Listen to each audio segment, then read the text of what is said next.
little bit terrified because we have former UFC fighter. Danny, the Cheesecake Assassin Mitchell!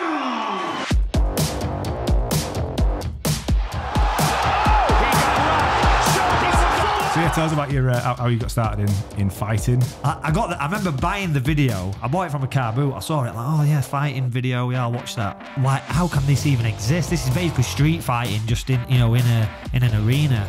So I knew I wanted to do it. Yeah, I've had people come in and challenge me, and you're a fucking dick, I'm gonna fight you. And I'm like, hold on a minute, right? You think you're gonna fight me? Sam Downs, 18, has asked, who would win, Beard or Josh? Right, there's only one way we can find out. Fight! I could easily punch you both in the face, but... Do him first. I'm Big Meats Food. And I'm Josh Gudgeon. Welcome back to the Breaking Bread podcast. I'm excited this week. Excited and a little bit terrified because we have former UFC fighter, YouTube creator, and all-round violence artiste, Danny Mitchell on the show. It's nice to meet you, mate. How you doing? Yeah, all good. Good to be here. Aptly named the Cheesecake Assassin. How good's that? Yeah, I saw that. I was going to say, can I just nick that and put it on a shirt or something? Because I love cheesecake. You know what? I have got a really cool... Oh, I should have brought it. I've got a really cool shirt with that on. Have you? Yeah. You know what? Over the years, cornering people, I just get so many free T-shirts. Like nice. most of this is free. What I'm wearing now, or basically all my clothes. Is that one of Scott Askins? Yeah. Yeah. I get a lot of free T-shirts too. Yeah, so, different reasons. But. So I've got all these free like fight T-shirts and that. So what I do every time I corner someone, I just get the T-shirt and I just stick it in a bag. So I've got this big bag full of like fight walkout T-shirts that I probably should just like auction off or something one day. But and in the bottom was this. Someone made me this like custom Cheesecake Assassin T-shirt, and it's me like smashing a cheesecake. It's pretty sick. It's like some sick design. Where did that name come from? It was like because you love cheesecake, so after like camp you go and smash a bunch of cheesecake. Yeah, I mean I've always been a lover of sweet food, so it came from a weigh-in. I were eating a cheesecake at a weigh-in. They started filming me, and then so as they're filming me for like the interview, I'm like just eating this cake. And then I just throw the spoon and I'm just like digging into it, just eating it. And it just kind of... We'll get George to find that footage. We'll let him overlay it. Because, he's there, like top off, sunglasses, and he's like fingering into this cheesecake, just eating it while he's doing his interview. Fingering it, that's it. So yeah, but there is a real cool shirt. I'll have to dig it out and we'll send us a picture of it. We can overlay that as well for the video viewers. So we'll give a bit more of an introduction, and then Danny can take it from there. But I was going to do like a perfunctory bit of pleasantry with you, because normally I say, "Oh, Josh, how you doing?" Yeah, but you don't care, do you? So you don't feel left out. We can skip that if you want. Yeah, skip it. All right. Introduction, Spotify, we ain't got a deal, blah, blah, blah, yada, yada, yada. Straight to the guest. So Danny, professional record as a MMA fighter, 28-9 and 1 no contest. Is that correct? Yeah? No, 1 draw. Oh, right. Okay. Yeah, Sorry, right. One of those is a draw. Against Carl Pendred, who is McGregor's teammate. Ah, nice. And you fought at welterweight? Yeah. Which is, for the listeners, is 77 kilos or 170 pounds. 12 stone, basically. Which is incredible. I got this right, though, because I said before when we were talking, that's 1 above middleweight, right? Am I right? It's 1 below. 1 below, yeah. Yeah, 155, then 170. Motherfucker. So you got it wrong. All right, but I was close. But looking at the man as he sits here today, the question I ask is, how the fuck did you ever make that weight? You know what? I'm not as heavy. So I've just weighed myself now. I'm 97 kilos. So I'm 20 kilos over my fight weight, my original fight weight. But that isn't too... Like, I've been up to like 110. That's the heaviest I got. But I reckon for the right money, I could probably make 77 kilos again. Yeah? I reckon I could do it. Wow. But I wouldn't. I'm not going to do it. Yeah. But I reckon that I could do it. Well, that is something we're going to touch on later on in the podcast with regards to fighters and fighting weight classes and weight cutting. But your professional career started in 2008, is that right? And you got your UFC contract in 2014. That is right, yeah. You're a second degree black belt. Yes. Combat base under Chris Houter, one of the original Dirty Dozen for any Brazilian Jiu-Jitsu aficionados out there. Is that the right word? You're a... Yeah. Yeah, we're good, yeah. You're picking up still there. Nice vocabulary, I like it. Most twister finishes in professional MMA, which I know is incorrect. Incorrect, because it's Rico. It is Rico. Yeah. But would yours be classed Yours were at a higher level, wasn't it? Yeah, it's the only twister submission on Bellator ever. Wow. The first one on Bellator, the only one that's ever been done on Bellator. It's been done on the UFC twice, I think. Korean Zombie and Bryce Mitchell. Yeah, very recently, wasn't it? You've gone in pretty hard there, boys. Right? I actually read this on Wikipedia. On your Wikipedia page, it says the first twister submission in Bellator ever. But then that got me thinking. I didn't know what's a twister. I think of Ice Lolly or that game where you can play it naked if you want to spice up your love life. Yeah. So the twist for those people listening who just have no clue what a twister is. It's just it's kind of a fancy, flashy submission. So most people, the most common submission, if you like, in MMA is, someone gets onto your back and they strangle you. Like they wrap their arms around your neck. And what's that called? A rear naked choke. Yeah. Naked. Yeah. So why are they calling that? And most people will know that because of Diaz McGregor. Do you know when Diaz choked him or whatever? That was a rear naked choke. So like every man and his dog now know what a rear naked choke is because of that. So a twister is just like from a similar position, but it's like a spine lock, like a crank. So instead of just choking you, I'm going to twist your neck like this, and then I'm going to twist your legs the opposite way using my legs. So it's like maybe after this show we can put you in a twister and we can overlay that footage. Yeah, see how you feel about that. Yeah, okay, I'm game for anything as long as you don't actually rip my head off. I'm game.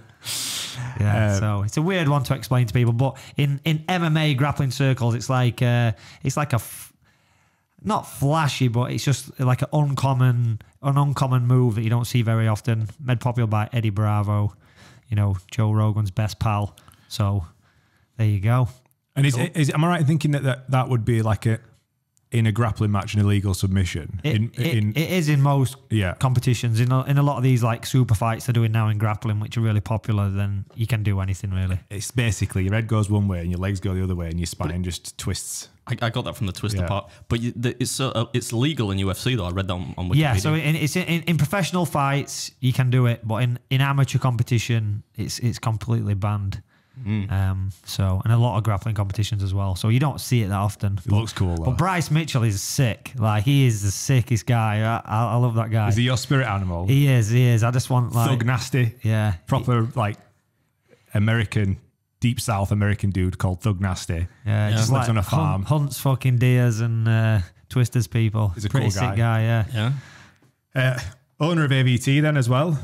Yes, so, co-owner of AVT MMA in Leeds. So if I want to get, I keep saying to Josh, I'm like, I'm not gonna do it, but I keep saying I should get a hobby, maybe like learn some self-defense. And he's such an angry little man as well. Yeah. Like he needs. I could channel that It'd be somewhere. good for you, yeah. But yeah, so if I want to do that, that's where I should go. Yeah, definitely. AVT, right? Okay. Definitely. We'll get you down one time. Just get absolutely fucking spangled by some really really aggressive. Bit of grappling. Like the worst thing you do could happen is if you break your jaw, like you said. So Yeah. A bit of grappling, I think you'd be all right. Your beard's going to protect your jaw. It's like people won't be able to get to it. Danny, tell us how you got into fighting then, mate. For those that are listening and watching, actually, like me and Danny go back a good few years now. We've previously had a podcast before COVID shut down, fighting for a year or so, which would be cool to bring it back, I think, at some point, especially now that we've got the studio in a functioning situation. It'd be cool to bring back the MMA podcast, but every man and the dog has got one. Yeah. Neil from In Between Us has got one. Yeah, you told me that. Yeah. He's not called Neil though, he's called Blake Harrison. Yeah, but most people probably know him as Neil. He probably goes down the street and they're like, "Oh, Neil." So yeah, tell us about your how you got started in fighting. So fighting, I started training in martial arts when I was about 10 years old. But I know previous to that, I remember being a little kid and wanting to do boxing. This is like this probably never happened. It's when you have the memories when you were a kid that you've made up. That you've just made up. But I distinctly remember I wanted to do boxing. And my mum and dad weren't keen on the idea because boxing, it's got a lot of negative connotations, people punching each other and stuff. You're a young kid at school, You don't want to take it into school. Yeah, that kind of thing. And I was a pretty smart kid growing up. I was really good at maths, which is weird because I'm not that good at maths now, But I was super clever at maths. I remember like getting tested by Mensa when I was it'll have been year. What year do you move up to secondary school? Year 7. So I'll have been year 6. I'll have been in year 6, so I'll have been 10 years old. And I got tested by like a person from Mensa came out because I was doing long division. So we got homework at school, primary school, and it was the primary school teachers were also the teachers for secondary school. The schools were linked. So I got the homework for the secondary school class, and it was long division. Now, nobody had been taught long division. So I went home and I'm like, Mum, I've got this homework and I don't know what to do. And she was like, oh, it's long division. This is how you do it. And she just taught me long division. And so I just did it. I just completed all the answers and then just handed me homework in. And so then the teachers were like, right, there's been a mistake and we've given everyone the wrong homework, but somebody cheated. Somebody got someone else to do it because this is something we haven't done before. And like, I'll show them. And it were me, it were me. I handed it in, all the answers there. So they were like, right, come here. They did a long division. And I can't do long division now. This was just like, I'm 10 years old and I just learned it. So they drew it on the board and I did all the working out or whatever and I solved it. And they're like, fucking hell. So they did another one. I did that and they're like, wow. You know, you've learned. Yeah. So I remember this person came in. I had to sit in a room and I had to do like there were 2 GCSE papers you could do as like a higher and a lower version. I had to do the lower version as a 10-year-old. They just gave me it and said do it, and I don't think I got the standard. They never came. I never saw him again. Yeah, But, so you were good, but you was a genius. I at 10 weren't good year enough. Yeah. But I have done a mentor test since, and I qualified to actually join or whatever. So.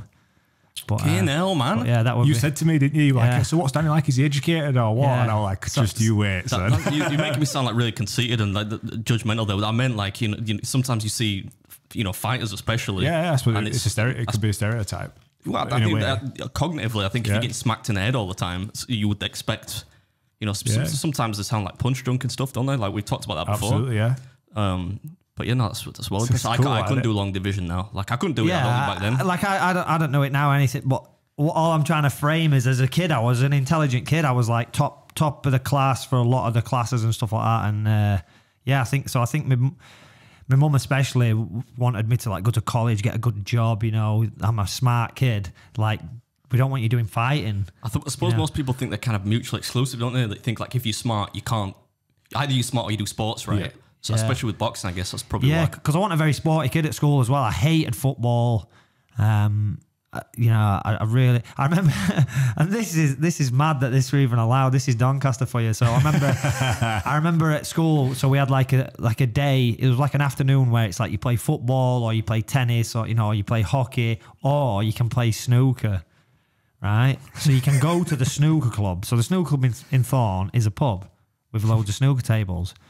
So we'd just go to the pub and play snooker, and like we'd just be left. That's the most Doncaster thing. Yeah, and then I remember like taking a change of clothes in our school bags and that, and just walking in like, can I have a pint, please? And they were just like, yeah, fuck it, here you go, pal. And they were like serving us. We're just at school and we're just getting we're just getting served in this pub and playing snooker, and I'm like, this is great. That was basically my PE lesson. Crazy, but. So I weren't the most sporty person, I weren't like the fastest runner or anything like that, but I was just interested in originally boxing, but then like my best friend growing up, Nathan, his dad owned a taekwondo school, and he's always in his garden and he's doing all these fancy kicks and stuff, and I'm like, I want to learn this. And us being kids, we always used to like play fight, and we used to watch like wrestling, WWF back then. And so we'd always wrestle and fight with each other and stuff. And, sometimes it got a bit rough and people go home crying and covered in blood and stuff like that. And I imagine that's what your childhood was like, wasn't it? I don't think I ever went home covered in blood. The worst that happened to me when I was a kid, one of my friends stuck my head in. You get those, when you connect to somebody, your driveway connects to somebody else. We had one of those like grates, my head got stuck in it. My neighbour had to get the butter out. I wonder what he's going to do with it. Luckily, he freed my head. He didn't go anywhere near the other. That's a repressed memory. That's like the start of a lot of films I've watched recently, to be fair. But yeah, I never went home covered in blood. So yeah, I remember a few times we used to have these fights. It was bad, really. That I'm surprised somebody didn't get really badly injured. But we'd have these. We started off. We had like this little fight club, and this is when I'm already training. But we'd meet up on this field and be like, right, you two fight. So they'd fight and be like, right, me and you will fight. We'd all take it in turns and fight. We'd put gloves on and we'd fight. And then it started progressing then. We'd be like, right, you two versus you two. And then we're like, right, he can have a stick. You know, and it started weaponized like fucking Mortal Kombat. It started progressing. And I vividly remember one day going there, and there were like 50 people, and we'd separated into 2 teams of like these train tracks with these ditches next to them, and then like a big open field. So we're all in this open field. Everyone else is like in these bushes and these ditches near these train tracks, and we're like, right, we've got to get over them train tracks. Like, that's our mission, you know. And we're just kids. And I'm running, and just some guy's just got an air rifle, shooting him with an air rifle. And yeah, they were just people. It was crazy. I remember one guy had a riding crop. He had his mum, Jade, actually keeps her horses. Used to keep her horses there, but he nicked a riding crop off his mum, and he snapped it. It's very hard to snap a riding crop, but he snapped it over. That's the thing that the whip horses with in races. Yeah, like a whip. Yeah, so. And I being a kid interested in martial arts, I had like nunchucks. I had all kinds of like mad, you know, Eastern weapons. So I brought them. I'm dishing them out. So, you know, we're hitting people with nunchucks. It got mental. You know, people were getting tied up and beat up and stuff. It got pretty crazy. Should we fast forward to the part where you get into like more conformist types of fighting, not just How brawling? many people did you kill when you were a teenager? It's like Streets of Rage, man. Do you remember that game, Streets of Rage? Yeah. So it were pretty crazy. But at that time, I were already training. But so what it was, like I say, my friend, his dad had this taekwondo school, and we weren't bad kids. We weren't like unruly kids or whatever. We just play fight a little bit, and so he just said, listen, you can all have 30 days free at my gym. Come and learn. So I just went every day. I just, you know, learning taekwondo. And some of my mates came, did a few sessions, and then they went off and did what they, you know, play football or whatever they want to do. But straight away, I'm like, this is what I want to do. I want to do martial arts. And I had this passion for just learning moves, like techniques. And then straight away, I wanted every kung fu film, and I got obsessed with like watching martial arts movies, you know, these really cheesy, shitty movies. But I was just obsessed with watching them, and you know, just any kind of fighting, watching boxing fights, anything just that like combat sport based. I was just interested in books. I just wanted to learn, and from that point, I just never stopped really. It just continued, you know, there was just always the hunger to learn more. I want to learn more. I want to compete. I want to test it out. I want to learn more. And it just eventually, and I think any good martial artist who does that will always end up with MMA, because that is the kind of the ultimate test. That was going to be my next question. It was going to be why MMA? Yeah, it's just the ultimate test, innit? I watched the UFC. I was lucky enough to watch it when I was still at school. So, you know, most people just seeing the UFC now. I'd watched it when I was at school, so I already sort of knew. And back then, there was less rules, there was no gloves. It was way brutal, wasn't it, back in the day? I remember going on like a lad's holiday to one of those shit Greek islands. We went to this, because I'm into rock music, right? And there was this one place that wasn't playing terrible dance music all the time, so we'd have a few beers in the afternoon there, and they played like greatest knockouts of UFC. And I remember back then thinking, what the fuck, this could never be made mainstream, because there were guys getting their heads caved in, and like you say, there were dudes used to sometimes fight in proper karate gis and stuff. Yeah. There was no weight classes, bare knuckle. Yeah, because now they often, rightly so, I think the refs dive in. Once they're pounding on them and they're out cold, the refs jump in. But back then it was like, yeah, that's it. But so I remember the first UFC I watched, it was actually UFC 3.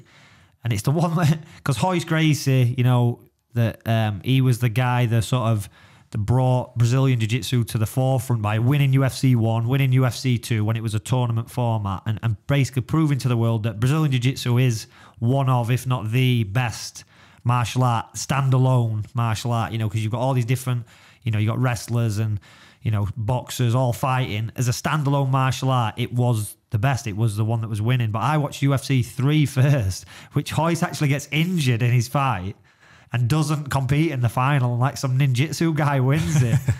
so it weren't the best one to start with, because at this point I'm still thinking, oh, ninjutsu could be the one now. This could be it. That could be the supreme fighting style. So, but yeah, I watched that, and I was like, I remember watching it thinking, this cannot be legal.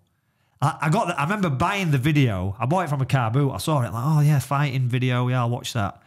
And I was watching it. I'm like, this can't be real. This has got to be fake. And then the people are getting knocked out and that. And I'm like, nah, this is real. This is like, it felt like I shouldn't be watching it. Like, this is illegal. This is. Yeah, because you initially thought it was like WWE, and then you saw the blood, and you're like, and I was like, shit. what? Like, how can this even exist? This is basically street fighting, just in an arena. So I knew I wanted to do it, and then it's weird that now I'm almost desensitized to it. Like, fighting is so normal to me. Like, you know, when you go first, I remember first ever time I saw a cage in person. I went in and there's an arena with a cage in, and I'm like, wow, this is like. I feel like I'm in like the Coliseum, you know, and the gladiators are going to fight. It was like that crazy feeling, but I don't get that anymore. And where were you, in like a working men's club? That's not a joke. Like, genuinely, like, that's where it started, wasn't it? Yeah, like, we just some. Maybe it was where Mike was? Remember Mike saying that a few weeks ago? He went to that place in where he nearly got stabbed and they had a boxing ring in the back. Remember he said? Oh, of course, yeah. He Mike said he got stabbed and if anyone had disagreement, they sent him out to the boxing ring.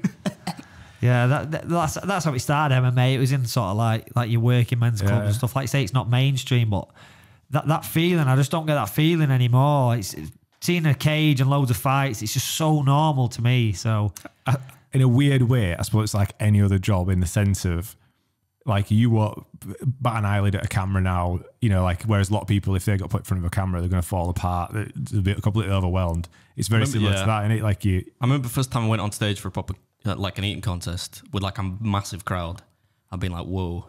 But I don't get that now. It seems like it's normal to me. But the fighting one's a weird one. I saw a lot of lads from the gym recently were sharing it was almost like a quote. I can't remember where it was from, but it said, every person should step into a martial arts gym and at least, you know, try some sort of combat sports, whether it's boxing, jiu-jitsu, wrestling. Yeah, I've seen that. I think it was about boxing, wasn't it? It was about boxing, yeah. The quote was about a boxing gym, like everybody should go to a boxing gym, but you know, you could apply it to any martial arts gym. Just to understand the sort of what it actually takes to be put in that shit position, I guess, because then it'd stop a lot of street fights where people think that they can fight.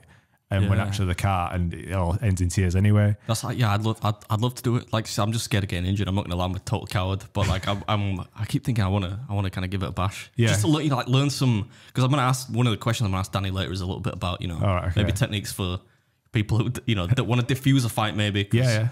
We're always talking about fighting, right? And I know you actually, I keep saying I'm going to suplex you, but you fucking stomp me because you like, you know, all the grappling moves and stuff, and I don't. So I'd be relying on the fact that I'm stronger than you. He threatens to put me through a table like every week. I don't know why. I know where that came from. It's like a running gag now. So yeah, I mean, so when was your first MMA fight then? So like, how did you get from sort of starting out as a fighter across multiple disciplines to then honing in on MMA and saying, right, this is the path I'm gonna lead? So you got to think back then. So you're talking early 2000s. You know, I'm like, what is it? 2001. I'm 15 years old. I'm training in all these different martial. I'm literally finding gyms, and if a gym pops up that's teaching a martial art, I'm going to it. And it doesn't matter what martial art it is, kung fu, I don't know, whatever, snake style, anything. I want to learn it, and So I'm going to all these different places, I'm learning, and then competitions are just coming up, whether it's kickboxing, you know, there's not really a lot of MMA at this point. I had a couple of grappling matches, and then I ended up, and I can't drive, obviously, I'm a young kid at this point, so I'm having to get lifts places, and then I had a couple of MMA fights, but the original MMA fights, there was in a ring or there was on mats. Like, I did compete as an amateur in a cage, but not for the first few matches I had were just like on mats. I remember one, it was in the sports hall, just on some mats, and there's just like 10 people watching, and it was miles away as well. It was in Gloucester, and I remember this guy just slammed me, and I just armbarred him in like 30 seconds, and they gave me like a little medal, and then I just went home. And that were it. It literally lasted like 30 seconds.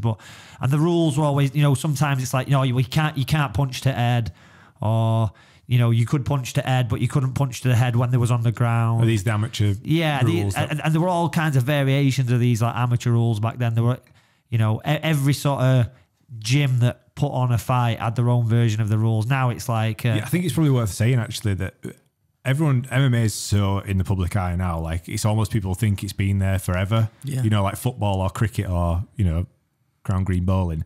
But it's really new. Yeah, it's a new sport. So you got to think UFC one was, what, 1993? So it's not a long time for... It must have been strange as a young man being like paving the way to have the confidence to just step into all these different gyms and different combat situations when there's none of your peers are doing it around you. No. And most of my mates, they didn't really know what I was doing. They just thought I was...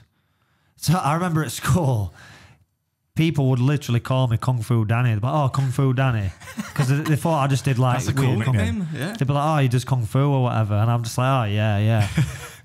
But it's not really what we're doing, you know? Yeah. So, yeah. And back then, there weren't a lot of social media and stuff like that. So it was a lot of trial and error on my part, finding out what worked and stuff. And it took me a long time to sort of get any good, really. You know, I was learning off different people, and it's I went through all that trial and error for like 10, 15 years, and now I could teach you what I learned in that 15 years in like 1 year.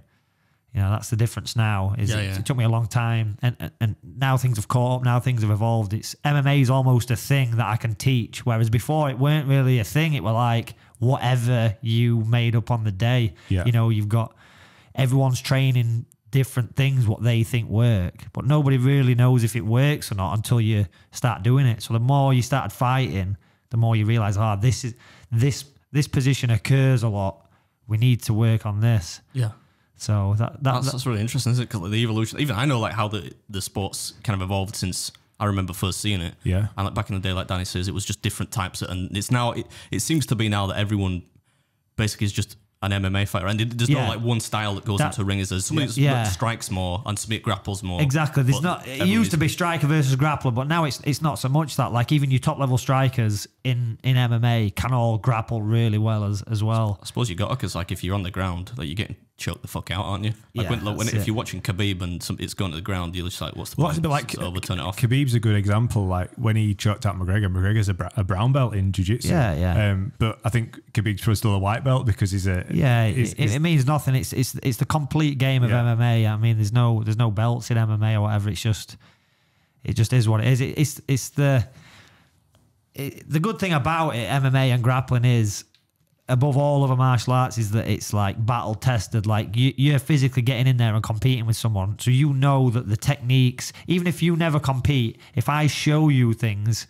you can say, oh well, you can watch my fights and see me doing that in a fight and be like, that works because you've physically done it to somebody else who's fighting you back. Whereas all the martial arts outside of that now are just in this like cuckoo land where they're teaching things that they've learned off their teachers or whatever, but they've never been in them real scenarios to see if it actually works. And I watched one of your videos actually this morning. I think it was on your Instagram profile, which was a cool, because oftentimes when I watch, I'm a casual, right? I've started watching it a little bit, but when it goes to the ground, it loses my interest. Not because there's no art in it, right? That's where it's really technical, but I'm like, I don't know what they're trying to do. But I watched one of yours this morning where it was like, if somebody's, is it full mount, where somebody's just basically on top of you? Yeah. And it was, you said that a bloke could be trying to punch you in the head when he's got you. And you actually said this doesn't work all the time because somebody will get wise to it. But you had your arm around the other side, and if he pulls back, you try. Yeah, you can catch his arm. Yeah, the Dagestani escape, I call it, because Khabib does it when he's on top. He reaches around your body and he grabs your arm behind your back. They call it the Dagestani handcuff. Yeah. So I can snag that position from underneath mount. And use that to escape or not get hit. But I found that's the part I'm getting more interested in, because I don't know anything about grappling, right? Well, if you did grappling for 6 months, right, and never did it again, you would enjoy watching MMA more, because you would understand the positional dominance. You'd be like, oh, that's why he's doing this, because of this.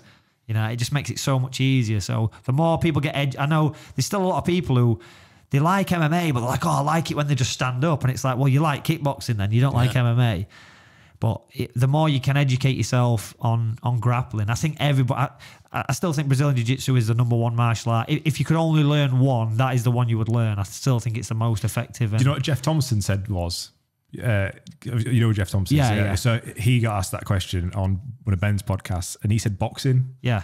which I found interesting. But he said it just because of it's the quickest to react. So he was talking about reactive in a situation where you'd be fighting, that you can strike first, keep striking, or get the distance and bounce. Yeah. But yeah, like jiu-jitsu is... Every time I read something, it's about Brazilian jiu-jitsu. Yeah. So that seems to be like the dominant kind of thought. I've never seen somebody be like, oh yeah, karate is really good. To me, karate seems... Yeah, you did karate for like 2 years when I was a kid. And I just remember thinking, this is pointless. This is not going to help me win a fight. Ever. Right? But I think grappling is... You would tell... Well, I don't want to incriminate or anything, but you would tell me about diffusing that situation. Someone with you, it could be a friend, some guy who's been a knob. Yeah. And you ended up just kind of passing him out. Yeah, I know a guy that did that. I know a guy that... Yeah. It happens. But no, that's not advocating violence. That was you trying to be a pacifist. The guy being an arsehole and you just being around. And it was simple. And this was probably one of the first things that I probably got taught by you when we were at AVT. You know, an arm drag into a rear naked choke.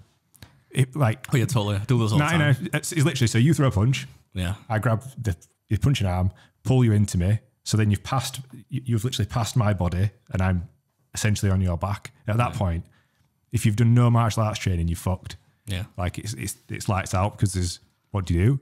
You wouldn't even think to be fighting. You don't know what to do. That's it. It's game over. Yeah. But yeah, it's really good for that. But again, Michael Bisping says it today about jiu-jitsu works till you get punched in the face. Yeah. So last place you want to be is on the floor. That's so in terms of effectiveness, there's different ways you can look at it. So for street fighting and self-defense, when you go into that sort of, there's like this big rabbit hole, which I like to stay away from as much as I can. I think that the self-defense world is just full of fucking idiots, basically. There's just so much shit in self-defense. You know, people teaching techniques. So street fighting, and most of these people who are teaching it haven't been in. So Jeff Thompson's really good. He's been a dom and he's seen a lot of that kind of stuff happening. Yeah, so he's got some really good. He's one of the best. He's probably one of the best self-defense guys in the world because of his experience of actual fights, and a lot of it is about diffusing and stuff like that. It's less about the actual techniques. So you get these people teaching moves, block, do this, do that. But in a fight, it's chaos. You don't know what is going to happen. You're not fighting somebody who's trained to throw a punch. You're fighting somebody who's just wild, probably off their head on drugs. You don't know what they're going to do. Like, you don't know if you hit them, they're going to go left, right, up or down. They might have a knife, they might have a gun. You just do not know. You know, I've been in some mad street fights and mad scenarios, and it's crazy what can happen. And I think for like self-defense and sort of self-protection, a lot of it needs to be, you could probably teach it in a seminar where you just sit and listen rather than learn techniques. You get more out of the concepts of like diffusing situations without being physical. Yeah. You know, a lot of it's like how you talk to people or how you stand, you know. And a lot of people don't want to fight, I find, on the street. I don't. My self-defense would be run away. Yeah, that's your advice. My number one advice, especially, so a lot of times, you know, people do, another big one is, I got asked a couple of years ago to do a women's self-defense course, you know, will you teach women and stuff like that? And I'm like, that sounds really like a noble thing to do. But at the same time, if a guy is going to attack you and you start trying to punch him in the face, he's going to get very mad. And he's possibly going to do something a lot worse than he was going to originally do to you. That's a fair point. Yeah. So I'm almost, if I taught women self-defense, you know, a guy does this, you do this, kind of in that technical way, it could be worse for that person. You feel like you're kind of contributing to the problem rather than just saying, run away and try and shout. So you don't want to empower it, because you don't really want to empower it in that sense to say, you do this and you can choke him out, because if it could all go wrong and it's even worse. Exactly. 10 times worse. Yeah. So if I was to teach a women's self-defense course, it would just be a treadmill and we'd just do like interval sprints. Yeah. I'd be like, just get really good at running faster than people. That's one of the best defenses ever is just like run really fast, scream as loud as you can so as many people nearby can hear. It's valid, isn't it? I'm good at I'd be great at that. I get a black belt in that. Running and screaming. That's I think, and then technique wise, you don't need to learn techniques.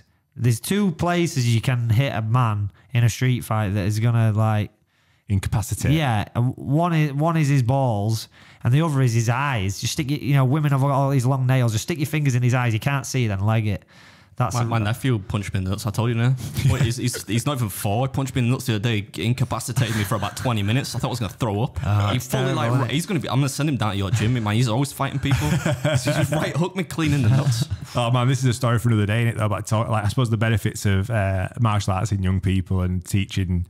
That's a good way to teach sort of mutual respect amongst the peers. That's it. The people who are fighting out there tend to be the people who don't do any sort of training, and it's that pent up aggression that, like, I'll go out with loads of fighters and we won't have a fight, but the people who are with us who aren't fighters will start fights because it's almost like they have something to prove to other people that I can fight, I can do this as well. Yeah, we went to Krakow for Danny Mitchell's Stag Do, and it was, 20 fighters? Yeah. And you would have expected that to be absolute chaos, and that's a peaceful bunch of dudes.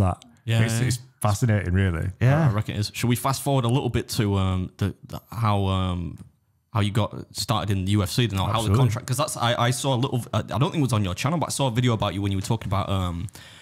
Obviously, I think we're gonna get onto it, but like the life of a fighter not being glamorous. You were sleeping in mats in your gym or something. Yeah, I slept in the gym but then eventually, because your record was really impressive, you got signed by UFC in 2013, 14. So it was I think it was at the end of 2013. I got signed, and then I fought in 2014. But yeah, it was just pure luck, really, that I got signed. It was as a young fighter. I think I went 8-0. And early on in my career, so everyone's like, wow, 8-0, up and coming. Obviously, the UFC is the goal. Is it, just to interject, is it when you were doing these fights, the ones that got you noticed, is there a point at which you turned professional before UFC? So in 2008, I turned professional. So I only had 10 amateur fights. I'd won 8, lost 2. This is just in MMA.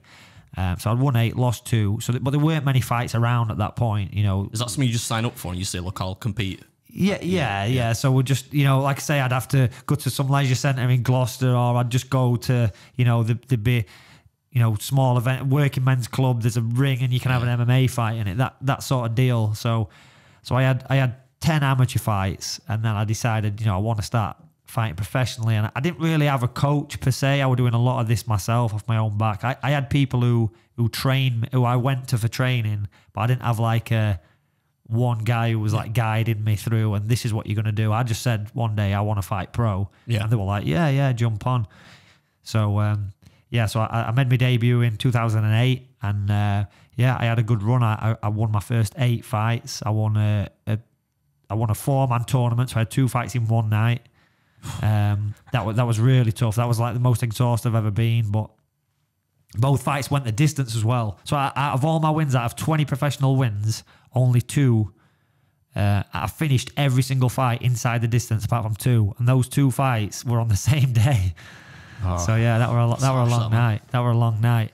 But I'm organising these fights myself. I'm training myself. I'm just going to these fights with my friends, basically. My friends are cornering me in fights. Like, I'm telling them between rounds what to tell, they're saying, you should do this. And I'm like, tell me to do this instead. I'm cornering them, who's cornering me.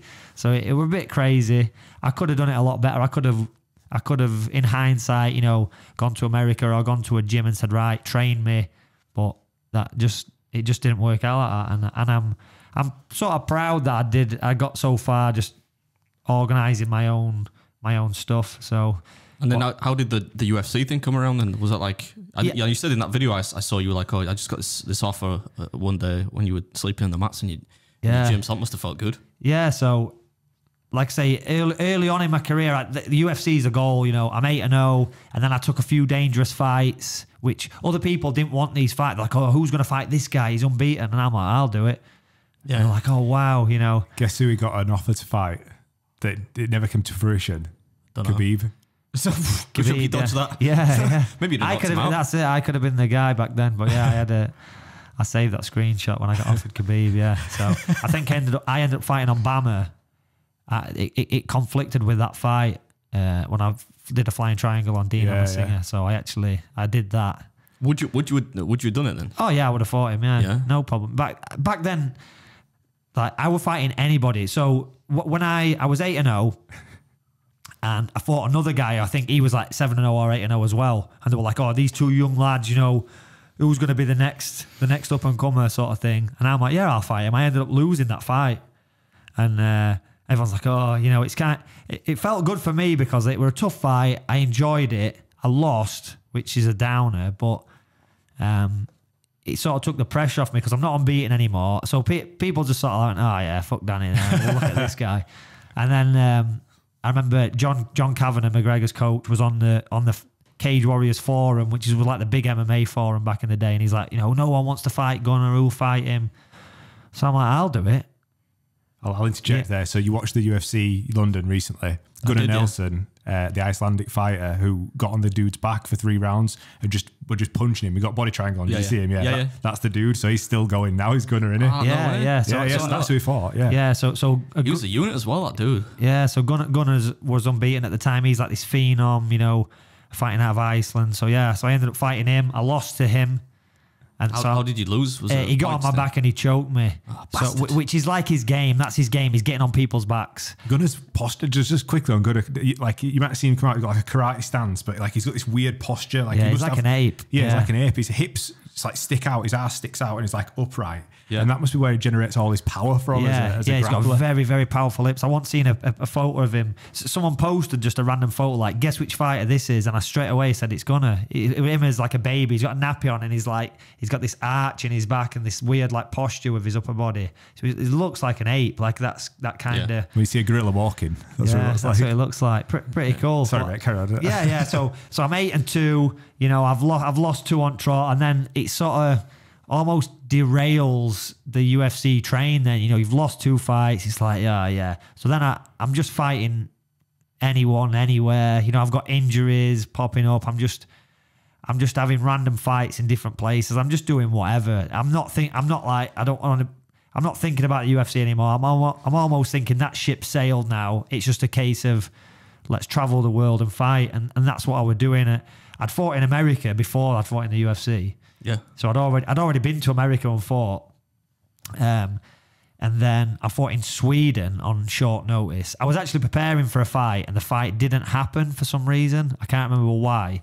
And then, they messaged me from Sweden, which I'd already been to Sweden and beat one of their good guys before. So they're like, oh, we want you to come back.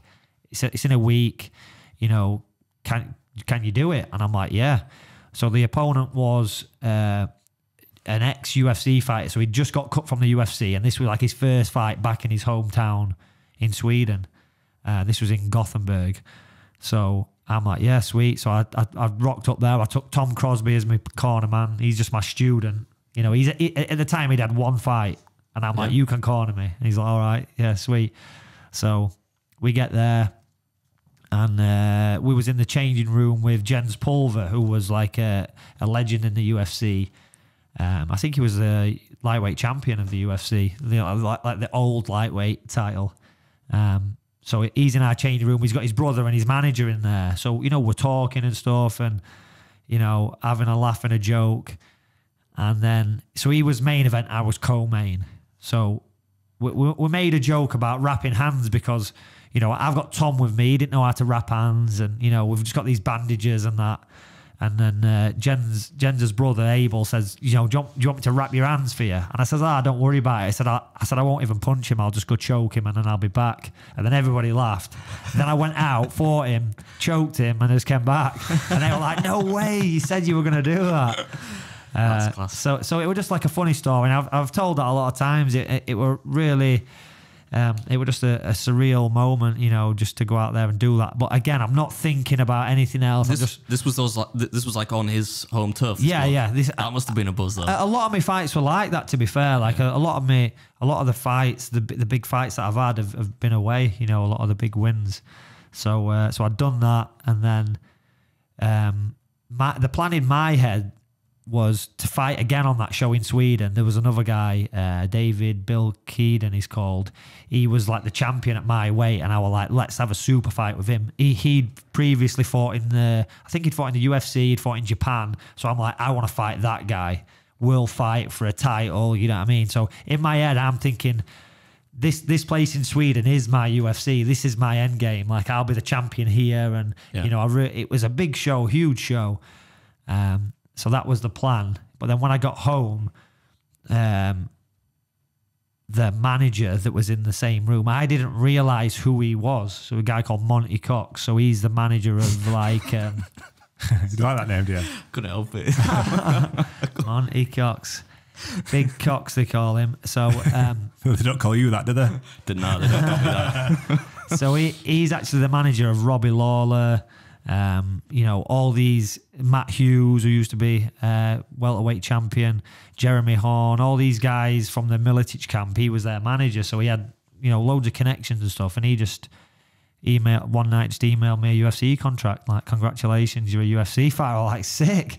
Yeah. So it was just through that fight in Sweden, through that, you know, he's gone away, and, you know, he spoke to Joe Silver, the matchmaker at the time, and he's told Joe Silver this story. Oh, there's this crazy guy rocked up to Sweden, UFC veteran. He's just gone out, choked him, and, you know, he had his mate in his corner. So he's told this story, and he's like, yeah, let's get him on. There was a UK card in 3 months' time, so it was, you know, an easy sell for him. So what do those contracts? I don't, obviously can't tell me like the finite. I don't really get the fine print of them, but like, does it contract you for a certain period of time or a number of fights? Or? It's for 4 fights, but everything in those contracts for the fighters, and this is why there's a lot of stuff around, you know, the fairness and stuff like for fighters is everything in that contract is to benefit the promotion. It's not for you, so they can terminate whenever they want. Yeah. So you sign for 4 fights, but they can you whenever they want, and everything in there is just for their benefit. It's like, you cannot do this, you cannot do that. You know. So I remember posting on Twitter, and they messaged me say, take that down, put this instead. You know, it was very like, it was like, I don't know if it's like that still now, or can you remember what the value of it was back? So 2014. Can you remember what the pay was? Yeah, it was 10 and 10. 10 and 10. So $10,000 to show up, $10,000 for a win. Yeah, and it's similar now. Well, it's not, well, you were telling me before. Yeah, it's so Paddy Pimblett, who's like everyone's talking about now, he revealed that he's on a 12 and 12 contract. Yeah, which is, you know, yeah. So his first fight, so what it was with me, it's 10 and 10, and then it goes up 12 and 12, 14 and 14, and it goes up like that if you win. So I had 2 fights, I lost 2 decisions, so I got 10 for my first, 10 for my second, done, and they can just cut you. I thought I'd done enough to sort of stay in there. Yeah. Even my manager messaged me, he's like, listen, you've had 2 close fights, they've been entertaining. Like, my dad had died in the middle of my fight camp, so they were like, bearing all that in mind, they ain't gonna cut you. And then they invited me to Sweden to watch the UFC. They're like, oh, free tickets if you want them, come and sit cage side. I'm like, sweet. I got to Sweden, and while I was there, I got an email saying termination of contract. I was like, oh, nice one. Talk about fucking kicking a man while he's down. Yeah. Wow. So that's a wild story, that. Yeah, so I mean, the UFC, when the UFC came, like, the timing of it was probably the worst timing. I mean, for the first fight, like, I felt pretty good or whatever. My dad came and watched me fight, but he was really ill. He was like, you know, I think that the fight was in March, and he died in May, I think. So it was, you know, that was obviously the last fight he got to see. He got to see me fight in the UFC. I didn't get the win, but I had a good fight. It was a close fight, and then then he died. Then I was already scheduled to fight in might have been the June time in Vegas. So I had to pull out of that fight. You know, I've got a funeral, I've got all this stuff to sort, and it's like, you know, my dad's just died. It's sort of, you know, my mum's there on her own. I can't be what I needed to do is leave to train. Yeah. You know, take myself away and train somewhere, train at a gym. But I just couldn't do that. So then I did. When I fought the second time for the UFC, that was in Macau in China, which is a bit of a mad place. So I fought there, but I'd just not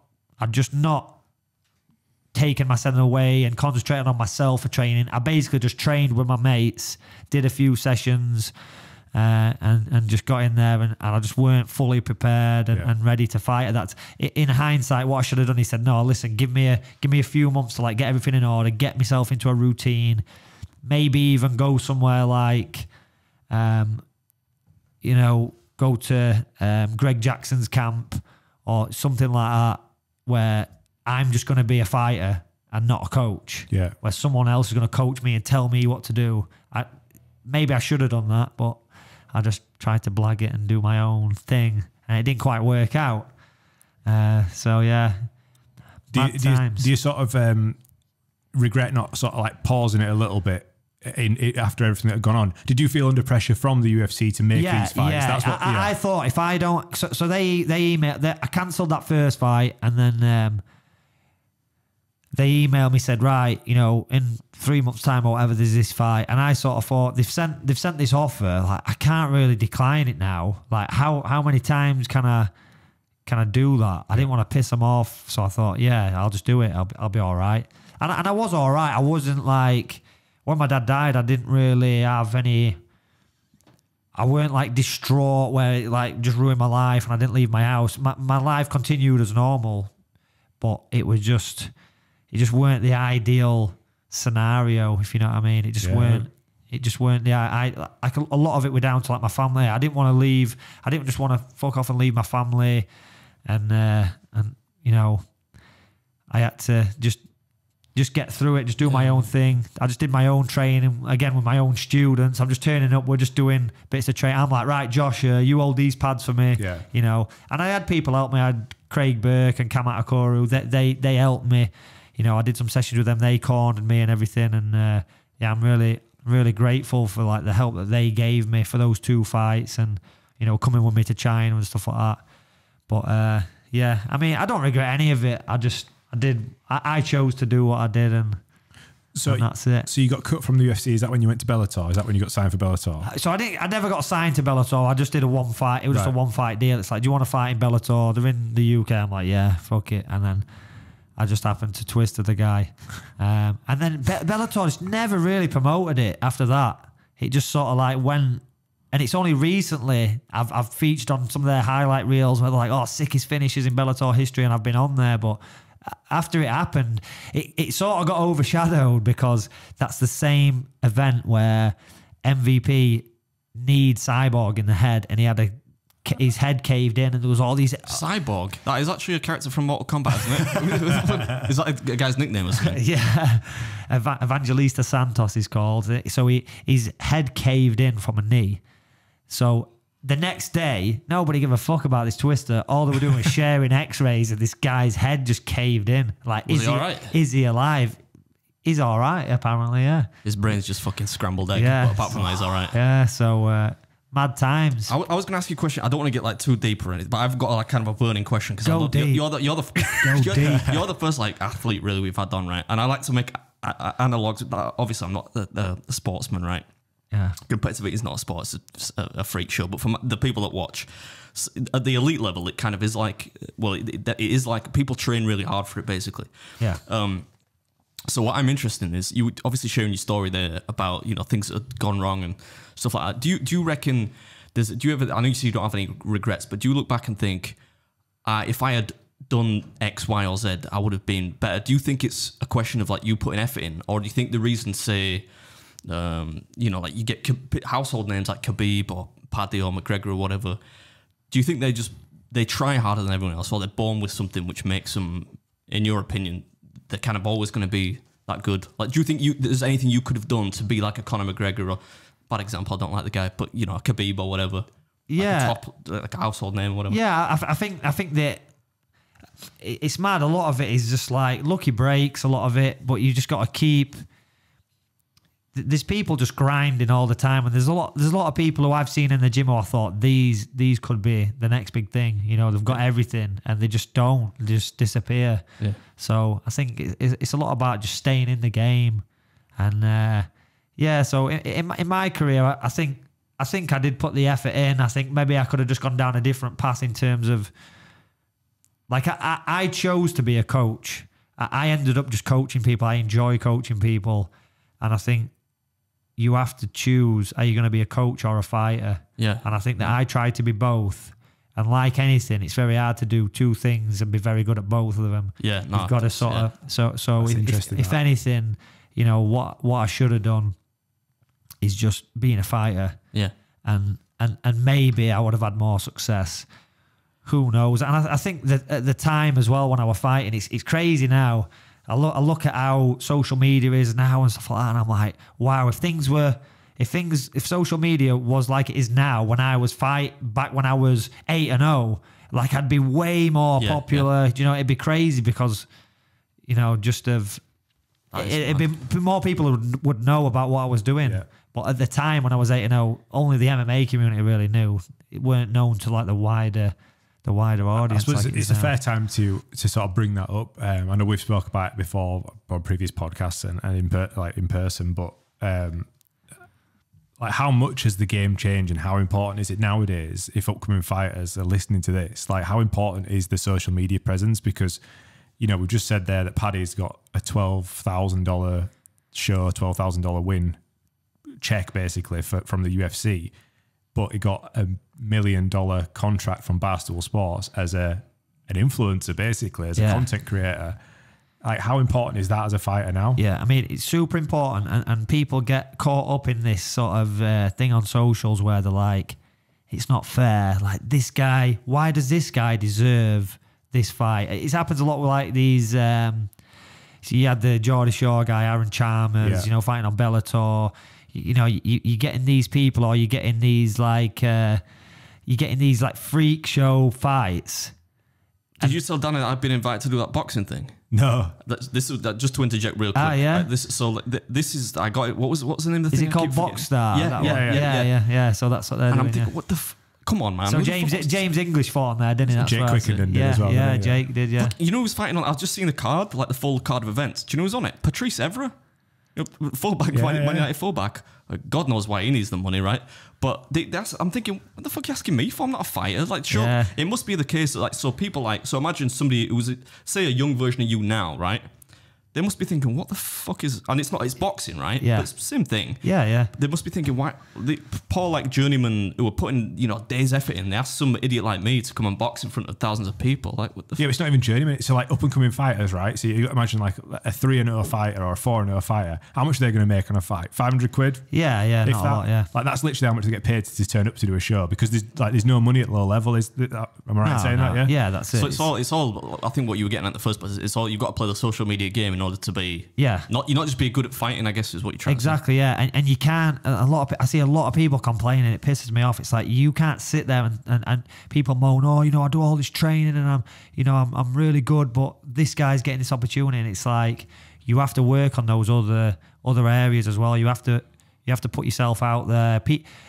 Fighting is an entertainment sport. So no matter how good you are at fighting, if people don't want to watch you, if people don't buy into watching you fight, then you ain't going to sell no tickets. And it's tickets what makes the fight industry go around, like pay-per-views and tickets.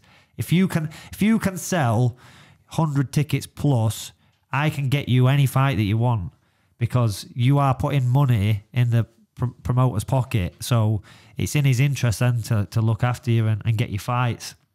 And that's a huge part of it. That's why they call it the fight business.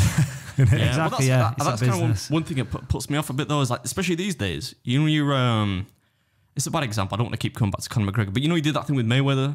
Yeah. And afterwards they were like, oh, we're rich, baby. So you can see sometimes, I think, again, on social media, that people don't really hate each other, do they? Sometimes they might. Oh, yeah. So sometimes I know fighters who genuinely dislike each other, but a lot of time, I've been backstage and they've been like, right, you know, two guys are going to fight, and they're like, right, when we weigh in, you push me, but like really push me. And they're like, yeah, sound.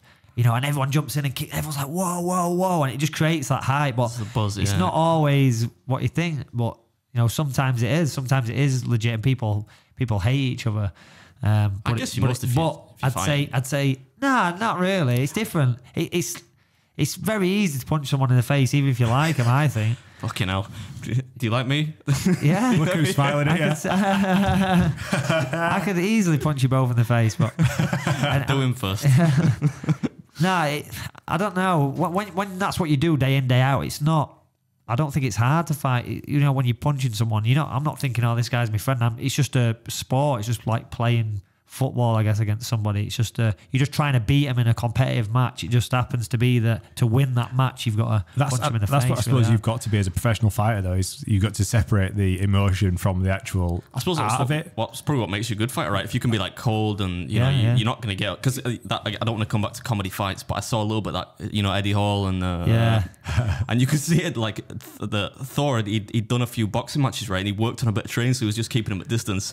And then he's just going mad and he's trying to wind up this massive hook. And I'm thinking that's just because you're mad, mate. Chill out, Yeah, that's it. I think that was to his detriment. I know. I watched the documentary when he lifted, that crazy weight, he broke the world record or whatever, and he said that he had like a mind coach who was making him.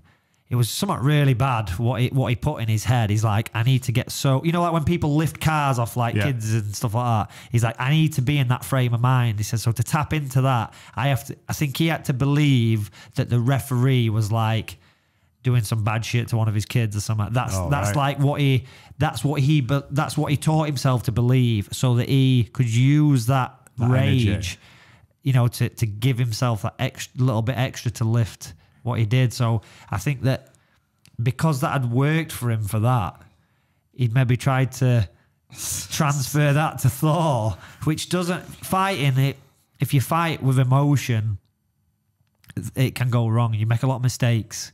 You need to fight with logic. Yeah. The guy's punching me with his right arm. I need to block my left arm. It's very logical fighting. If you start getting emotional and just thinking, I want to kill this guy and swinging, you're going to make mistakes. Yeah. So I think you're going to get penciled. You are going to get penciled, where did that phrase come from? Was it Danny that came up with the phrase? Yeah. You say it all the time and I like it, but was it, I kind of imagine just somebody knocking a pencil over. Like when you get penciled, it's when you're just like really straight, stiff, and you just fall like. I like that one. That's good. I'll fucking pencil you later on. He's got pencils. So you're not a fan of? Are you not a fan of the celebrity boxing? No, I'm not saying that I'm not a fan of it. What I'm saying is a lot of people complain, they're doing this, but it's like, whatever you think about it doesn't matter, because these people, say, let's think of somebody who's, I don't know, let's say Davey 504, right? Do you know who Davey 504 is? No. He's not a real YouTuber, is he? I've sent you his link before. He's a bass player it's on YouTube. He's got like fucking 10 million subscribers. How many subscribers has he got? Yeah, I think he's got over 10 million, yeah. Mate, it's wacky. Well, this tells you how little I know about YouTube, isn't it? So what does he do? He just plays bass guitar and he's got 10 million. Yeah. He's Italian, isn't he? He's like a living meme. All right. Do you know what I mean? Like everything he does is like a meme. And so imagine him, right? And then the UFC, like, we want you to fight. Everyone would go fucking crazy. But think how many people... He's got 10 million subscribers on YouTube. Think how many people are going to tune in to watch him fight.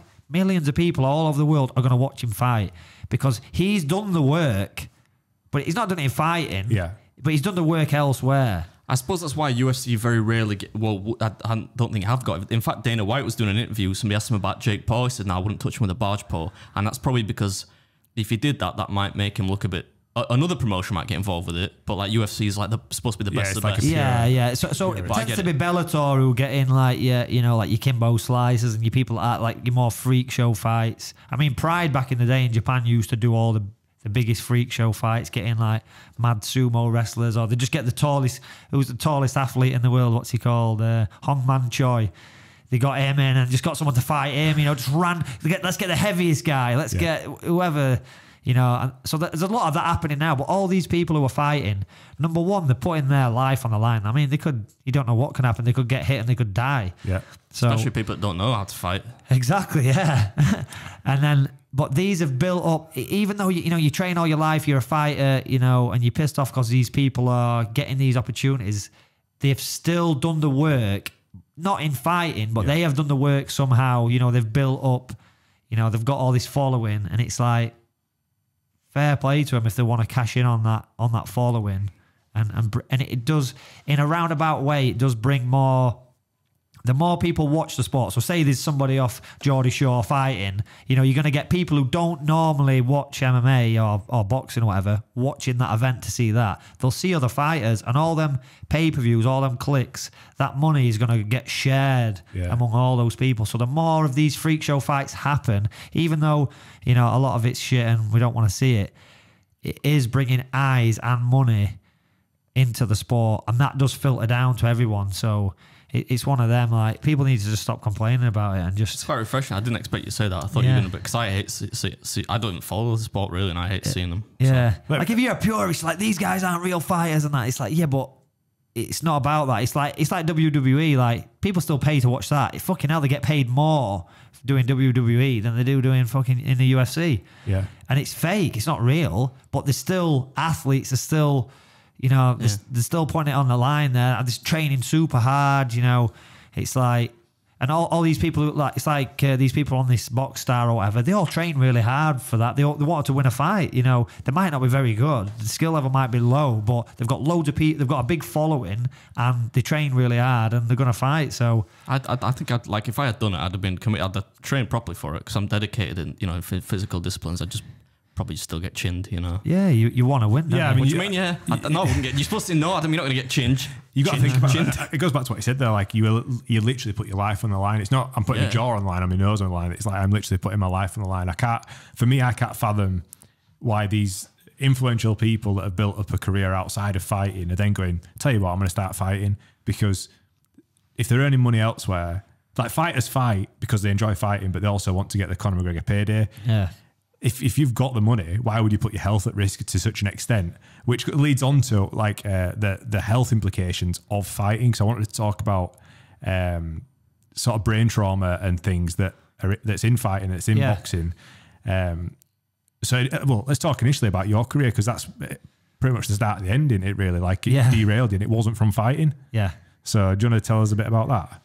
Yeah. So I think it's an accumulation. It's not like this one event that's sort of, this is just like the icing on the cake. But obviously over the years, I'm getting hit in the head a lot, and I've been hitting fights, but over 100 fights, I've only been knocked out maybe, like, actually unconscious twice.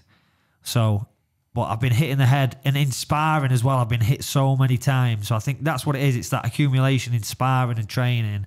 So it's all these fights added up, and then I was in Thailand, on a scooter, whizzing round, and I've flown off this scooter, and my head just went straight into a steel, like, post at the side. I flew over, like, the barrier at the side of the road. Luckily, the post hit my head, because if I didn't hit that, I would have gone down a cliff. So my head hit this post, and then I can't really remember much after that. But that was a month before a fight. You wouldn't know. You still got a nice head. So well, yeah. You had a helmet on, did you? I did have an helmet on, but it did crack it. A bike helmet, yeah. So that was a month before a fight. Yeah. Did you went and it was a fight you went on to do? Yeah. So I went and I did the fight. I shouldn't have done the fight. I got knocked out. Like, I literally, the guy took me down. I tried to choke him. He popped his head out and he hit me with, like, one little shot, and I was out. I just went unconscious. The fight got stopped. It wasn't like a big brutal knockout where he's, like, pounding me head in. It was just like a little shot, boom, I was gone. But so from the bike accident to that point, I'd not sparred. I'd not been hit in the head, because I knew that something weren't right. I'm like, right, I need to be very smart and try to not get hit. So I got hit in the fight, and then I can just remember being backstage, looking at my hands are wrapped, and I'm like, fuck, I better start warming up. And I started to, like, loosen off, bit of shadow boxing and that. And then Jay comes in, and he's like, oh, unlucky, mate. And I'm like, fucking hell, I've had a fight. Shit, it's already happened. And I didn't even know. Didn't even know it happened. Yeah. Did you say to Jay that you thought you had a fight, or did you not say, oh? I can't really remember. Right. I can't remember it. I'm not sure at that point. I think I just kept asking him, like, what happened?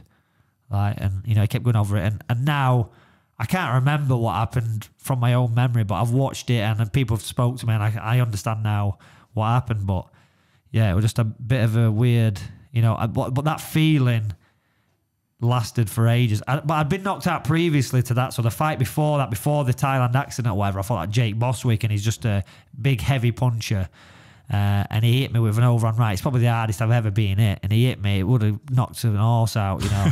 And I hit the deck, and I hit the deck, and then I recovered. Once I hit the deck, I kind of woke up, and I'm like, fucking hell. But I was out, and then my head hitting the floor woke me back up, and then they stopped the fight, and you know, fair enough, whatever. So that was the first proper, like, I've been dropped before that, but that was the first time I'd been like unconscious and like I knew I'd been unconscious, you know what I mean? So then I had the bike accident, and then the other fight where I got knocked out again. And then after that, yeah, I knew that something weren't right. And it seemed to, that feeling of like, it's like a weird feeling, almost like a deja vu feeling, but just constantly. Yeah. So I'm constantly thinking, has this happened before? Like, what is happening here? And it's like that bit of confusion that just lasted for months. And I'm like, yeah, there's something. That must have been terrifying, that. Yeah. So I had brain scans and stuff, and the brain scan was actually clear. I thought there's going to be something on this scan, but there's like, listen, the brain scan's clear, but you know, from what we can guess, basically everything's just a guess. You know, when you start talking about like CTE and stuff like that, what all these American footballers have, because they can't see it until you're dead. Basically, yeah. They cut your brain open and they can see this protein called tau inside your brain. So they're like, listen, all we can do is say what you're experiencing probably isn't going to get better. You know, don't ever get it again is our advice. And I'm like, all right. So I took a long time off sparring and training and stuff. I did have a couple of fights. I had two fights, and I had a bare knuckle boxing fight, which is not always the best idea. And I had a boxing fight, but you know, the opponents weren't that great, and it was just a kind of a way to get back in there and, you know, just see how I was doing. And then again, I took loads of time off, and then recently, so last month. So I've always had this thing in my head, like, I need to fight again. You know, I need to have like one big more, you know, a proper big fight. You know, because like I said, I'd had a couple of, after this accident, I had a couple of fights, but the opponents weren't great. It was kind of just to get me back in there, sell a few tickets, and just, you know, keep me busy. But I'm like, I want a big fight. I want like a proper fight, you know. And I got offered a fight in Poland. So it was, they were like, yeah, you can come over here. It's bare knuckle MMA, like Vale Tudo, so you can, you know, kick him in the head when on the ground, everything. It's like a street fight, basically. And there's a lot of these shows happening in Eastern Europe. There's another one called King of the Street, which is the same, but it's on concrete. And it's can you imagine? Jesus Christ, I googled Vale Tudo. Yeah. Because you told me Danny had it tattooed on his knuckles. Yeah. And you're allowed like eye gouges and stuff, aren't you? Yeah, and like fish hooking. Yeah, it's just basically anything goes. Yeah, so in the King of the Streets tournament, that's what they say. You can poke in the eyes, you can do all this stuff, but it's like a gentleman's agreement that you won't do that. But if you feel like yeah, it, quick nod. They even on that King of the Streets one, they even say you can bite. You can bite as well. But I'll be decent at that. But it's like I'll be good at that. It's like my signature move. Yeah, just biting his dick off because that's all you can reach. What's it doing, dicks, man? Sorry, go on, Danny. It's the most nutritious part, isn't it? So yeah, you want to do this fight? I was gonna do that. That so in my head, I'm like, let's do it. This is the, you know, I could fight some bum locally and, you know, make some money or whatever. But I'm like, nah, let's go into the Lions Den, go to another country, fight some roided up beast, and, you know, with no rules, and win, lose or draw. You know, I did it. I went and did it, and so I'm like, right. I thought I'll spar and just see, you know, I hadn't sparred for like 3 years. I thought I'll just do some light rounds, see how I feel. So I did 3 rounds, and I felt all right. Got home, and I'm just like, well, as I'm driving home, I'm like confused instantly. Like, you know, just cloudy, just thinking like, where am I going? What am I doing today? Like, and yeah, it just got progressively worse. I just got like bad headache, and I'm just like a state of confusion all day. I'm like, fucking hell. And I said to my missus, I'm like, do not let me fight. Like, that's it now. Like, just don't let me do it. Because the only thing that's driving me is my ego telling me you need to almost prove to other people. Because now we're in, like I was saying before, we're in like a new age of like social media and stuff. And I sort of missed out on a lot of that. with my career. So it's almost like I feel like I need to prove to others, like, you know, this is what I can do. This is what I did back then, you know. And yeah, it's just my ego wanting to do that. Was that hard then, just to kind of say, right, I can't do it? Yeah, so it felt almost good at that one moment when I realised that I'm never going to fight again. I was like, yeah, that's it, I'm done. And I thought, yeah, that's it. I don't have to think about it. Yeah, almost like a relief. I just said to Jade, I'm like, listen, just don't let me fight. You know, don't let me do it. That's it. It must be difficult though. You get I'm not trying to encourage you to get back to it, but you have moments where you think, oh man, I'd love to just go. Oh yeah.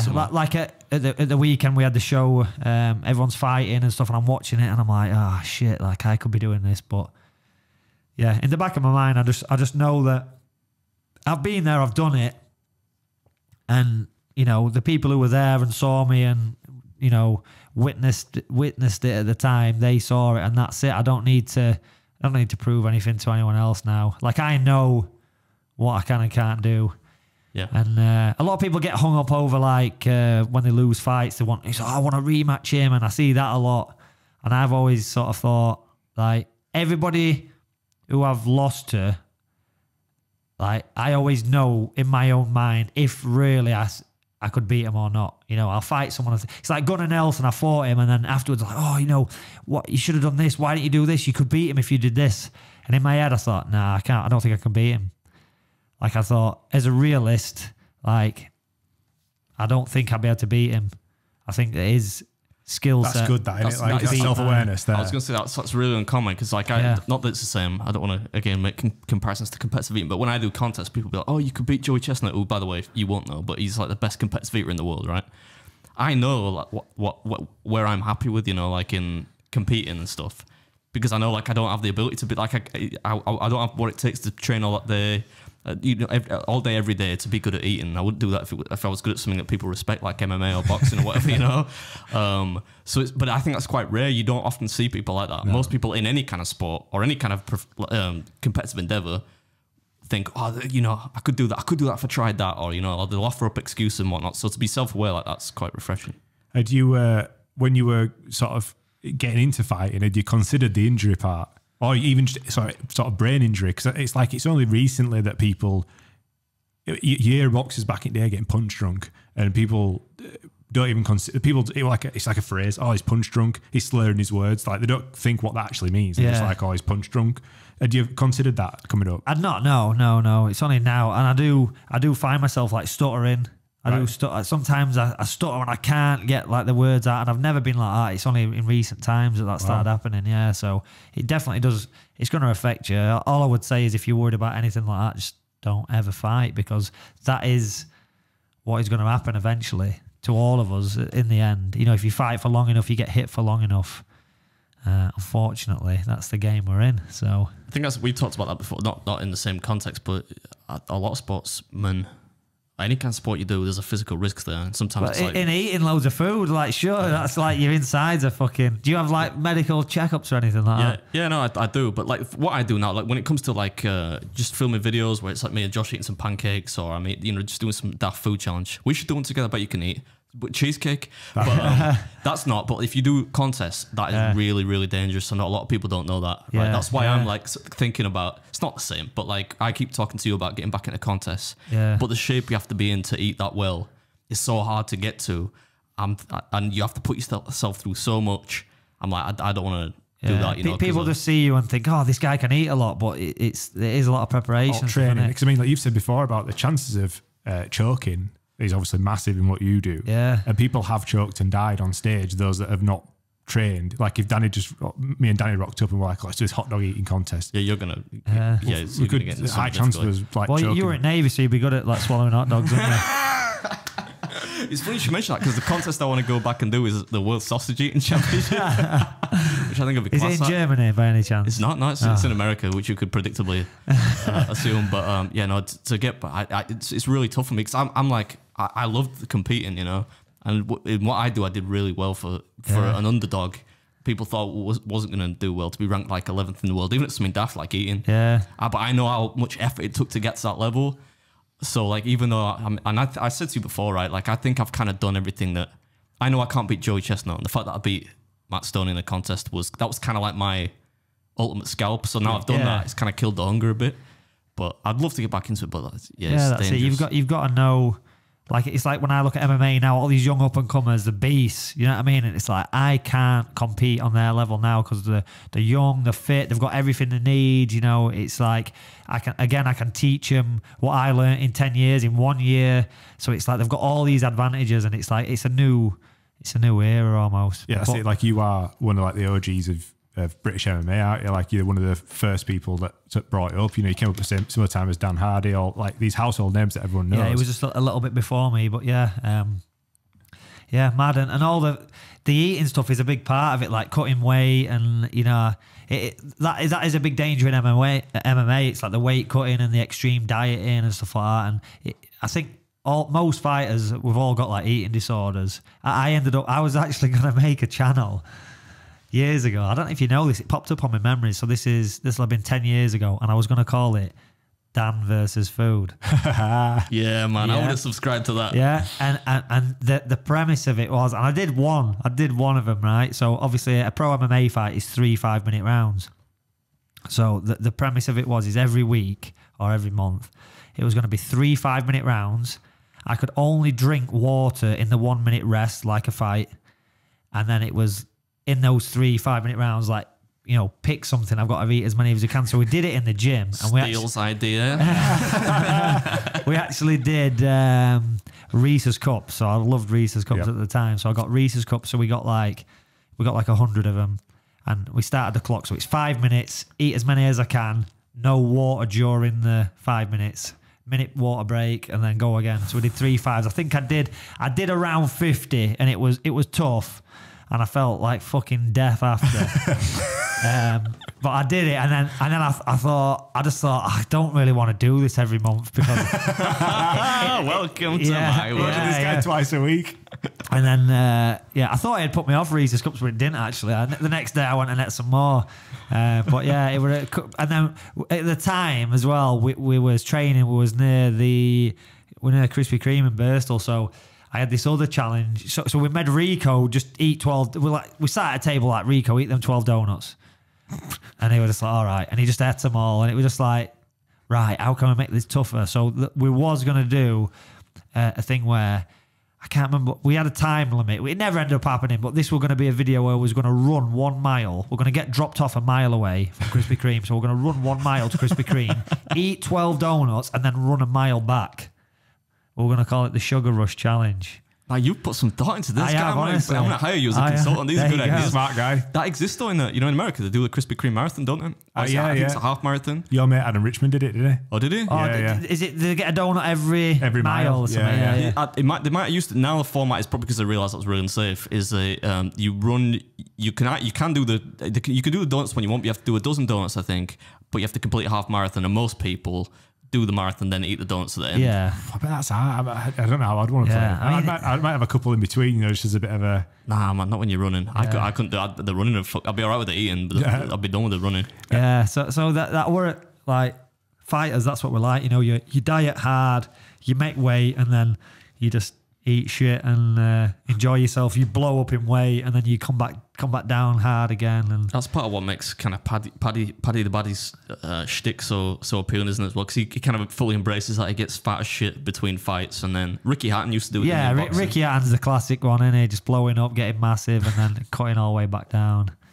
Do you think the hype around Paddy the Baddy is real? What's your hot take? Yeah, I mean, it's not like it's a new thing in the UK. So Paddy was selling out like the Echo Arena for Cage Warriors, like personally selling thousands of tickets. So he's just made for it, and he's got the audience. He can talk. He's got that. He's just another Scouser in there. Giving it all that. So people love it. He is like, it's like the new McGregor, and I think the UFC really want him to be the new McGregor, don't they? They want that. So I think we were talking about this before, like when you fought whenever it was last weekend or the weekend before. I bet against him. I bet a tenner against him, even though I know nothing about it. I secretly kind of wanted to get him to get smooshed because we were going to do like a calorie challenge, weren't we? And he kind of went cold on us. It went so like it went far as well. Like I would DM him back and forth with Paddy because Paddy were looking for a videographer, and then he wanted to do his calorie challenge. Then we got Adam involved, and it went far. Then I think he always gets his account shut down. So like, I think he got the thing with Barstool Sports in it, which from what I know about networks and stuff, he'll be like on an exclusive only film stuff with us. So they kind of gazumped us, I think. But that would have been because people keep asking me to do videos with him. Call it out now. I could fucking eat him under it. I'll probably. What was that funny movie you told Twister. me? I'll fucking twist your ass, Paddy. Come on, lad, I'll fucking sort you out, mate. George, clip that, man. Get it on Twitter quick. back to weight cutting then. What's your views on the weight classes of weight cutting? Because it obviously can get quite dangerous, can't it? Yeah, so it's more prevalent now. I mean, I used to do like, I don't know, 20 pounds in a weight cut or whatever. And it were part of the sport. It were almost like it's almost like a tough man thing. Like, how many pounds did you cut? Oh, I only cut 10. Oh, well, I did 20. You know, it's kind of that. Again, it's down to ego, when really everybody should be fighting much closer to their weight that they're training at. Yeah. Because, you know, for performance benefits, and you just don't want to be depleting yourself that much. The advantages are just, they're just so slim, you know. How's it working, Danny? Because I know I don't know what the timings are, but I know you got a cut off for a fight, right? You weigh in, and then you can gain basically as much. You've got about 36 hours then. Between a weigh-in and an actual fight, you got about 36 hours. What kind of stuff are you eating then? I kind of get. I think probably everyone understands how I know you deplete water, which probably people won't be familiar with. Yeah. But when you've cut on everything, you cut all your weight. What do you do in the time between, you know, when you weigh in and then the fight time? So the first thing is obviously if you've depleted water's the first thing you need to put back in. So lots of water, electrolytes, get that back in first. So spend the first block of the, you know, rehydrating, and then what I used to do is I'd have like liquidy carbs. So I'd have like, you know, sports drinks, yogurt, you know, things like that, mush bananas up, stuff like that. So just like anything that's easy to digest, and then slowly work up to like pasta, you know, and stuff like that, and then put some like good carbs in, sweet potato, and then usually eat a bit of chocolate or something just on the end. Cheesecake. But some people do go crazy. Like I've had Nico. I once had Nico, one of my fighters. So he cut down to flyweight. He's a small guy anyway, but he went down to like 57 kilos, and he struggled a little bit. You know, he got to the weight, and then was in a hotel, you know, the night before the fight. So, you know, we rehydrate, we put some good food in, and then he's in his hotel room, I'm in mine, so we're separate, which was a bad idea. So I went in my room, and then the next day we got up, you know, and he's like a little bit sluggish or whatever. So I'm trying to get him going, and you know, he fought Neil Seary, who was in the UFC, good fighter, and he lost. You know, it was a good competitive fight, and I can't remember how he lost the fight, but he lost the fight anyway. And then he showed me a picture of what he'd done. He'd gone to his room and he'd just bought like an entire. He just brought it with him, like bags of just chocolate and crisps, all this shit. And he said he just sat up all night just eating that because his weight cut was so drastic. All he could think about was food. So before the fight, he'd ate all this shit, and then he said he just felt terrible. Like when he were fighting, you wouldn't have got much sleep either, because if you're eating chocolate, you could you're not going to be able to sleep well. You know, if you're eating it late at night, especially, all the sugar and that. Yeah, and a good night's sleep's going to be key, isn't it? Before a fight, I know, imagine. Yeah. So it is. So that's one way, but yeah, a lot of people cutting way too much weight, stripping too much water out. Obviously, stripping the water out is bad for your brain as well. You're getting hit. How do you do that? Like, I mean, I know how to cut water, but like, what from your perspective? When does it start? And like, because let's assume you basically got all the fat off you're going to get off. Yeah. And then like when you start doing the water cut, what kind of stuff do you do? So it starts a week out now. just bear in mind that I won't advise anyone to do this. No, absolutely not. This is bad. Like, do not do this. This shouldn't be a thing. We shouldn't be doing this. Fighters are still doing it. I'd rather people not do it. But if you really want to do it, you start a week out. You start loading on water. So you're putting up to like 8 litres in a day. And you drink that just over the course of a day? Over the course of the day. So you're just constantly pissing. Yeah. Yeah. So you're just putting that water in. And then 24 hours before you weigh in, you just completely stop. And you just fast. So no food, no water. You just completely just cut everything out. So then your body's still pissing, your body's still just flushing that water out. You can use some like vitamin C or, you know, some diuretics basically to help that, you know, start just pissing more out. So you literally, your body's just running to zero. And then you can couple that by jumping in a sauna, a steam room, or getting in a red hot salt bath. The salt bath's the quickest way, but it's the one that hurts the most. When you say it hurts, what do you mean? Like it just hurts in every way. So obviously it's red hot, yeah, and it burns, yeah, and then it burns. But it's if you're a woman, it don't, because I get in our lass's bath and it's fucking. It's just a woman thing, isn't it? They have like fucking red hot baths. I don't know, but for me, it burns. But it's just physically and mentally very, very hard. You know, but you could strip a couple of pounds out in a short amount of time in a bath, in a sauna or a steam room. It's going to take longer. Yeah. So it's like you can lay down in a sauna and you feel pretty shit, but it's going to take longer. So you want to be dehydrated for as least time as possible. Yeah. So the salt bath is kind of the way where you could strip it out really fast. But again, losing weight really fast in water is really bad for you. So don't do it. So you do all that, and you just get down as low as you can, and keep getting in and out of the bath, in and out of a sauna, keep weighing yourself until you bang on the money, and then that's it. You get on the scales, but it's mad that it's not the way it should be. I know like one championship are doing the rehydration tests, aren't they? They actually changed the weight divisions, didn't they? So if you cut to welterweight, you fight at middleweight. Right. So they changed the weight divisions a little bit. It must be awful. Imagine if you start cutting weight and maybe you cut too fast and you then got to enjoy that until the actual weighing. So let's say midnight, you're 2 pounds away. Yeah. You got, I've gone too hot here. I've got 6 hours until weighing, or 8 hours till weighing. That's another thing, because what you want to do, and what most fighters want to do, is they want to get it done. So they're like, the night before the weigh-in, they're like, right, I want my weight really down. Whereas really what you should do is wait till the next morning and get it done just before the weigh-in. Yeah. So that you're not asleep, basically dehydrated, because that's going to have a detrimental effect. But again, doing it really fast in the morning is really bad for you as well. So I don't recommend you do any of that. Some of them look like they're fucking walking corpses, don't they, man? Oh yeah. I mean, you just said it there, like the amount of fluid that's on your brain, obviously from being hydrated, is massive. And you look at fighters like Darren Till. Yeah. So Darren Till, when he fought Jorge Masvidal, UFC London a couple of years ago, he's in trouble, isn't he? I saw on Twitter he chinned some other cage fighter outside. Oh, Masvidal, yeah. Kobe Covington, yeah. He's a bad guy, though, isn't he? He plays the bad guy, like he's a fighter. You reap the consequences, don't you? But Masvidal punched Leon Edwards after the fight, didn't he? After that fight. Yeah. But yeah, he fought Darren Till, who cut way down. So I don't know what he would fight. I don't know what the weight class was at, but he stepped on the scales looking like a corpse. The day after, got into the fight. I don't think he'd been knocked out until at this point in previous fights. And Jorge Masvidal clipped him and penciled him. Yeah, he literally just went out. So that can't be good for you. No, it's not, and it's going to catch up with you at some point. So I think that things need to change. It's very hard, because if you say, right, I'm not going to do that, I'm just going to fight. I'm training it this way. I'm only going to cut 2 pounds, 3 pounds. If everybody else doesn't do that, you're now at a disadvantage. So that's the problem.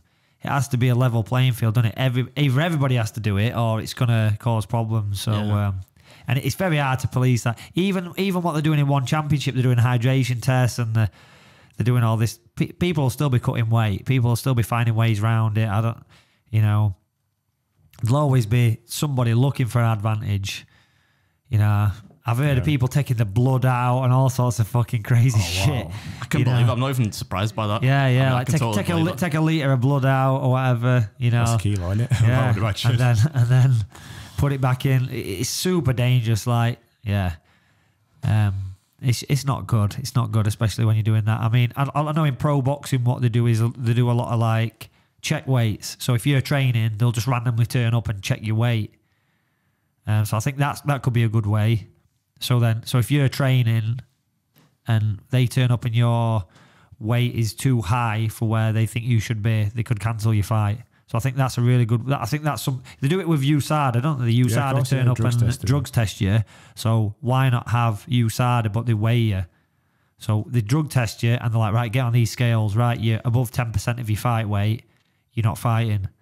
You know, or you need to change weight class. Yeah. And they could fix you in a weight class. Then it's a lot logistically. It's probably not going to happen, but I think that would be cleaning up the sport further. I guess is the that would be the way. So what's next for you then? So you're not fighting anymore, but you're a very accomplished grappler as well as triathlete now. So yeah, just playing at the triathlete thing.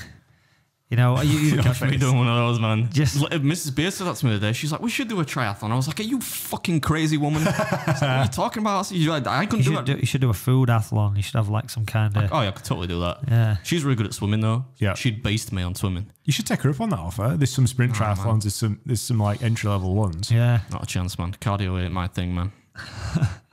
I really enjoyed it. So last year, Danny started the triathlon season pretty early, didn't you? You did Redcar, which were amazing because Danny is not a strong swimmer. And it was in the sea, and it was really bad. I nearly died. I thought it were going to die like it were bad. Yeah, yeah. But I'm just playing it. It's just I like the theory behind triathlon, like you got 3 sports, and it's like how it's basically MMA. Yeah. So MMA is 3 distinct sports. It's striking, wrestling, and grappling on the ground. And it's how those 3 sports work with each other that makes MMA what it is. And I think triathlon, what attracted me to triathlon is it's very similar in terms of how you train. You train each sport separately, but then you have to train the transition between the 2 sports as well. Yeah. Between the 3 sports. So then, I think it's very similar. That's what sort of... I think it's beneficial for fighters as well to aid the training. I think you can get a lot from that. So that's why I sort of delved into it. I'm never going to be a triathlete. I won't call myself a triathlete. I'm never going to be, trying to compete for, win British championships or anything like that. I'm literally just doing it because I enjoy it, and I'm just dabbling. If I never do a triathlon again, it won't bother me. It's just literally something I'm liking to dabble in. And you're posting more on YouTube now, so you're posting like lots of shorts and stuff, like instructional MMA. Yeah, I think that for me, that's what I want to do now. Is I've been teaching, I've had different gyms over the years, and I think now it's time. Everything I've learned over the years, and it's not like I'm stopping learning now, but I'm just not on the mat as much. I'm not fully involved, but everything I've learned over the years, I just want to put it all online, get it all on there, have a big database of techniques, and even not just techniques, even like the concepts behind, training and nutrition and everything that I've learned. I just want to put it all on a site, and just that's it. That's like my legacy, if you like. Like people can go to that and just, like the Matrix, they can just download that, and that's me, and they can just take it, and that I think that's the future. For me anyway, I think that's what I want to do, and that frees me up then to not be on the mats teaching all the time. I want to travel more. I'm 35 now. I want to just travel. I've traveled the world, but actually fighting. So I've been in America, but I had a fight. Yeah. I were in Vegas, but I had a fight. So next month I'm off to Vegas just to enjoy Vegas and just nice Cheesecake Factory. Yeah. I bet you're smashing that up. Yes. So yeah, everyone go check out. You just type in Danny Mitchell. But Danny Mitchell MMA. That's YouTube. So, and same on Instagram, Danny Mitchell MMA. And I'll be trying to update more and make it. I just filming shitty videos on my phone, but I'm going to try and make it more professional as we go, and build up until. Yeah, it's good, mate. It's the content that's. I just want to be online only, and I want to be like the Wizard of Oz. Like you can't get to me in person. Yeah, that sounds like that, man. It's a good aspiration. That's you as well, isn't it? Yeah. The relief when you retire as well. I could see some similarities there. Yeah. So what we've done is we put it out to the audience on our Instagram. We've got a bunch of questions in as well, which is really good. We didn't say who was coming on. We just said UFC fighter. So everyone like, oh, you're getting fucking Paddy the Baddy. A lot of people think it's Paddy the Baddy. Unfortunately, it's like I'm like the lowest of the low. No, we've got one of the OGs, man. Like you said, exactly. that's more entertaining to me. They can make a film out of your life, man. It's like that movie Kickboxer, with Jean-Claude Van Damme. Yeah. It reminds me of that kind of thing. I want dog ball. I've got actually, you know what? Like I've got a shirt at home because I love the film, which says, it It says like tongue. I don't know why I bought it because I can't fight, right? But it says something like tongue pose martial arts gym or some shit. And then I was like, because it's like a cultural reference. I'm thinking I can't really walk around in that because he rapes a woman in the film, doesn't he? Yeah. So I shouldn't really have that. What's she called? Mei Ling or something? Mei Yeah, Ling? get Miley or something like that. Miley, yeah, that's it, What yeah. a great film. They remade it with Dave Bautista, but I refuse to watch it just because you can't beat the original. Anyway, sorry, go on, man. No, actually, we've got some questions. The bunch come in, so I'm just going to I'm going to try fly through them. Yeah. So James McClaw, I'm assuming it is. What's the most weight they had to cut, and what was the diet like? So we've briefly touched on it, but like, what's the most weight? Probably talking time frames, probably 20 pounds in 1 week. And my diet at the time was I'd get a tin of tuna. So I ate 3 times a day. The meal was the same every meal. It was a tin of tuna, and I got a bag of spinach, and I ate the tuna with the spinach leaves. That was it. Rancid. Man, I think my diet's bad, like on, when I'm deprived, but that's a different level. 20 pounds a week's hard. I could probably do it, but I don't. It was 10 for money. It was like 10 pounds on the day. I did 10 pounds from the Monday to like the Thursday, and then Thursday night to Friday morning was the other 10. Just on that, which it's weirdly sprung up in my mind. Have you ever suffered from erectile dysfunction whilst cutting weight? Yeah, so yes, Danny, that's what I'm talking about. Like when you're depleting yourself like that, you're not even your body can't even think about anything like that. You know what I mean? Like your dick is literally shriveling up and going inside. It's like I like to call it battle mode. Yeah, your dick is in battle mode. So there's one funny thing that I remember. So when I was fighting in Sweden, there was a guy who was used to be the Pride lightweight world champion, Joachim Hellboy Hansen he's called. He's a sick fighter. If you're a young fighter and you've never heard of him, check him out. He's an absolute beast. And he was one of my heroes back in the day, and he happened to be fighting on the same card the first time I was in Sweden. So I remember I was in the sauna with him and we're all talking and stuff. And I crawl out the sauna, I get on the scales, I'm fully naked at this point. I'm just like looking down. My dick's just like shriveled up inside me, I'm just like, need to get these last few pounds off. I'm like trying to squeeze piss out of my flaccid penis. And it's just like treacle coming out, you know what I mean? And then there's just this funny moment where I'm looking down at the scales, and then Hellboy just like, his head just pops up like between my legs. He's like heads over the numbers of the scales, and he just looks up and he's like, yeah, only 1 more kilo to go. And his head's just like my shriveled dick's just there, and then Hellboy's head's just there, and I'm like, this is fucked up. This is like so weird. Oh man, it's class. I love that. How funny is that? All I could picture then. Have you seen when Joe Rogan has Joe Rogan Toons, where they make a cartoon out of it? Yeah. I want, if anybody, and I plead anybody that's listening or watching is some form of animator, can you turn that into an animation? Because that would be incredible, wouldn't it? Oh man, I thought you were going to say, and his head popped between my legs and went, yes, your penis is in battle mode. No, he would just comment on my weight, but nobody gives a... when you get to that stage, like now, if I said, right, get undressed, get on them scales, you'd be like, ooh, a bit weird. But when you've cut that much weight, you just don't care anymore. You just like, I just want to wait. You just stood there naked. You're like, you don't care that you got a small dick. You just like, I just want to fucking weigh in. Like, I just need fucking moisture back in my body. Oh, that's it. I want to end on that's that. We're going to carry on. No more questions. That was a good clip. Dylan Petts has said, who was better in their prime, GSP or Anderson Silva? Good question. I think if I had to pick between the two, I'd still say GSP is the GOAT. Silva were more exciting, but I just think GSP was the master of technique, the master tactician. So I would go... If you're playing safe, I would say GSP. Both in the prime, GSP is the winner in that for me. Nath Pickin from our gym. Top 5 things you'd change if you could restart your career. Top 5? Fucking hell. Give him 3. That's a lot of things. All right.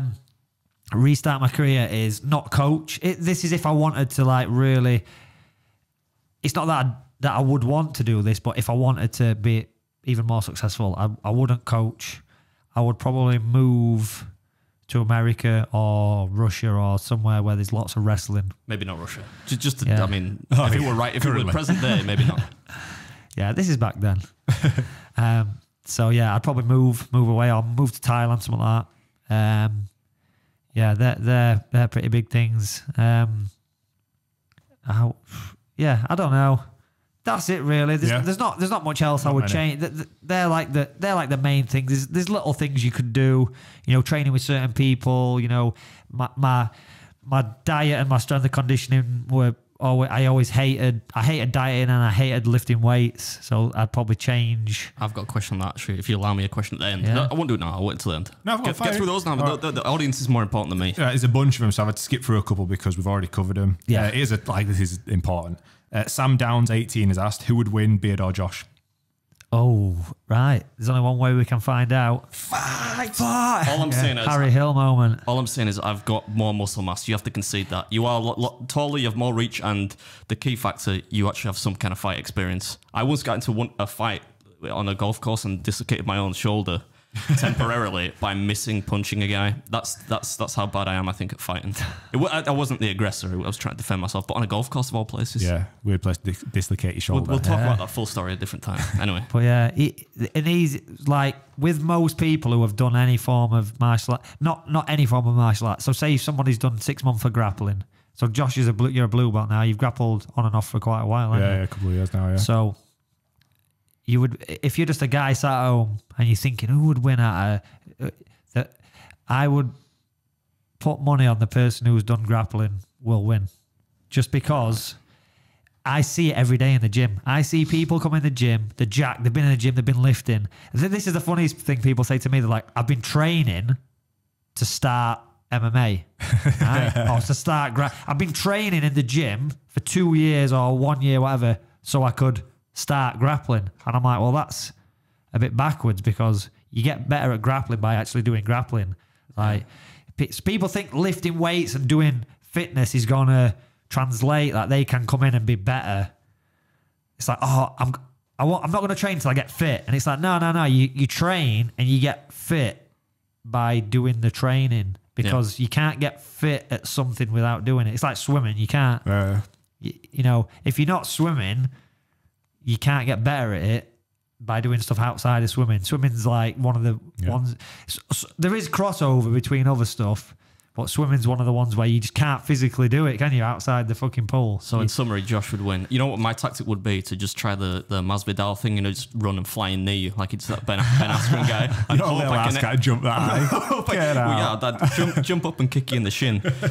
Anyway, next question. All right, you'd win. I concede you probably would. Andy McGrath has asked, how many rounds of 5-year-olds could you beat in a fight, and the number of kids increases every round? So I suppose we need to add to that. I guess, like, yeah, all right, yeah. How many?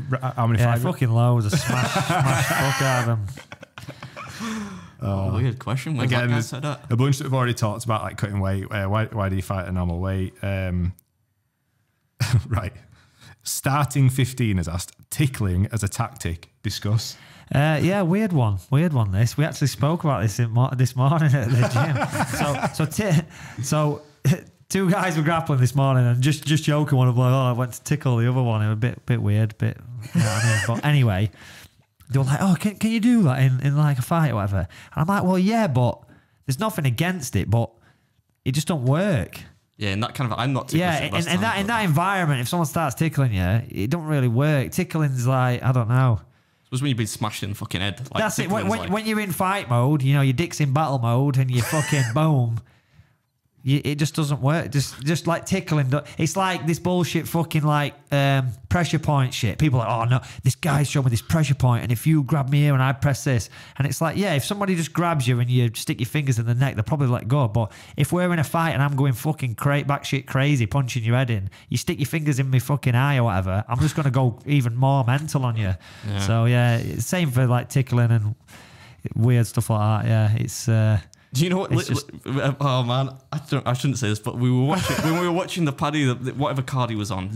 London. Yeah, I mean it's weird that they call them numbers, don't they? Like UFC 362 or whatever. Yeah. But anyway, Liz this is where her head's at. She's watching one of it wasn't the Paddy one. It was maybe the one before. She's like, "Can you stick?" I think what I'd do is I'd stick my finger in their bum. Can you do that? And I'm like, no, I don't think you can do. Maybe you can do it. Classed as fish hooking. Yeah.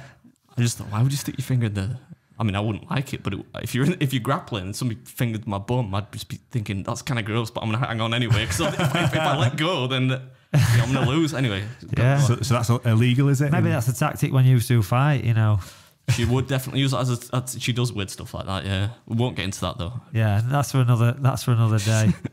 Right. So Danny VDB7 has asked: was Ronda Rousey the pioneer of women's UFC becoming popular?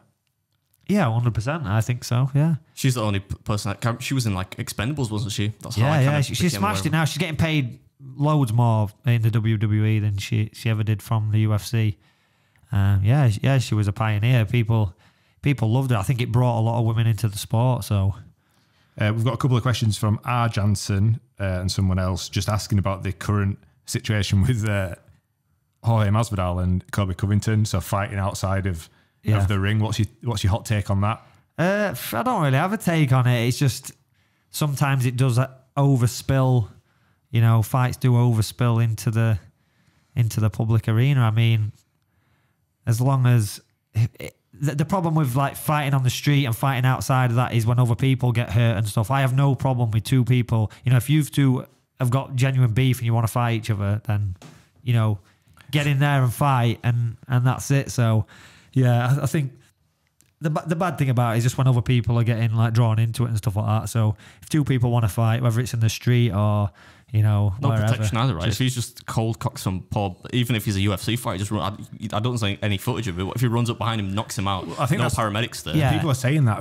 That's kind of what happened recently. Like he was there, hood up, face mask on, clocked in front side. Yeah, so 3 piece and soda. Yeah, I mean it's not good. Like I say, this shit does overspill, and yeah, like street fighting is dangerous. People can get badly hurt and stuff. But it's a slight tangent, but relevant. I was listening to Jackmate on the Stephen Bartlett podcast this morning, and his dad was sent down for manslaughter for like essentially fighting in a bar as a young man, and punched somebody, knocked him down, and they died. Yeah, that's what happened in Conair. Well, actually not second Conair. Put the Barney back in the box. We were talking about Conair earlier. Yeah. Cameron Poe. But it's mad how often that happens. Like people that don't know how to fight or maybe know how to throw a punch and they're just hitting somebody from the side and consequences are real, man. Like it happens.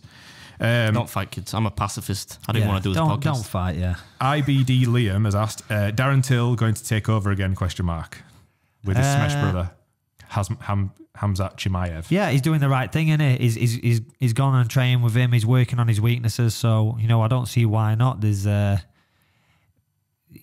adapting and he's trying to evolve. So, yeah, I don't know. The proof's in the pudding, innit? He's got to get in there and fight and show us them improvements. So, but he's doing all the right stuff. He's, you know, going to the right people and working on them weaknesses. So that's all he can do, isn't it? I won't even say a prospect, very popular grappler, Owen Livesey has asked, is that how you pronounce his last name? Livesey, is it? Has anyone ever tried to dojo storm you? Can you explain what dojo storming is, and then has anyone tried to do that? Yeah, so dojo storming is basically when somebody busts into your gym and just challenges the coach or whatever. So and like Karate Kid, Cobra Kai rock up when they're like, look, I want to fight, my best guy's going to fight your best guy, but they do it themselves. Yeah. That's happened to you then? Yeah, that's happened. Yeah. It's not in like they didn't come in like and announce themselves like I'm here to take over the gym or whatever. But yeah, I've had people come in and challenge me, and yeah, it's another podcast in itself. That just talking about stories people come in. But yeah, I had a guy. The most recent one, I had a guy when I was away somewhere. A guy came in and he was. I might have been in Thailand, and a guy had come into the gym and asked about. Who's teaching grappling, you know, and they said, oh, Danny's the head coach or whatever, but he's not here. And they were like, oh, well, I'm going to come in, I'm going to test him, and, you know, and I was like... That's just really weird, isn't it? Yeah, and I was like, fucking hell. So I was teaching class, and then I was halfway through teaching a class, and I seen this random guy come in, he started like stretching off on the side of the mat, and I knew straight away, I'm like, this is the guy.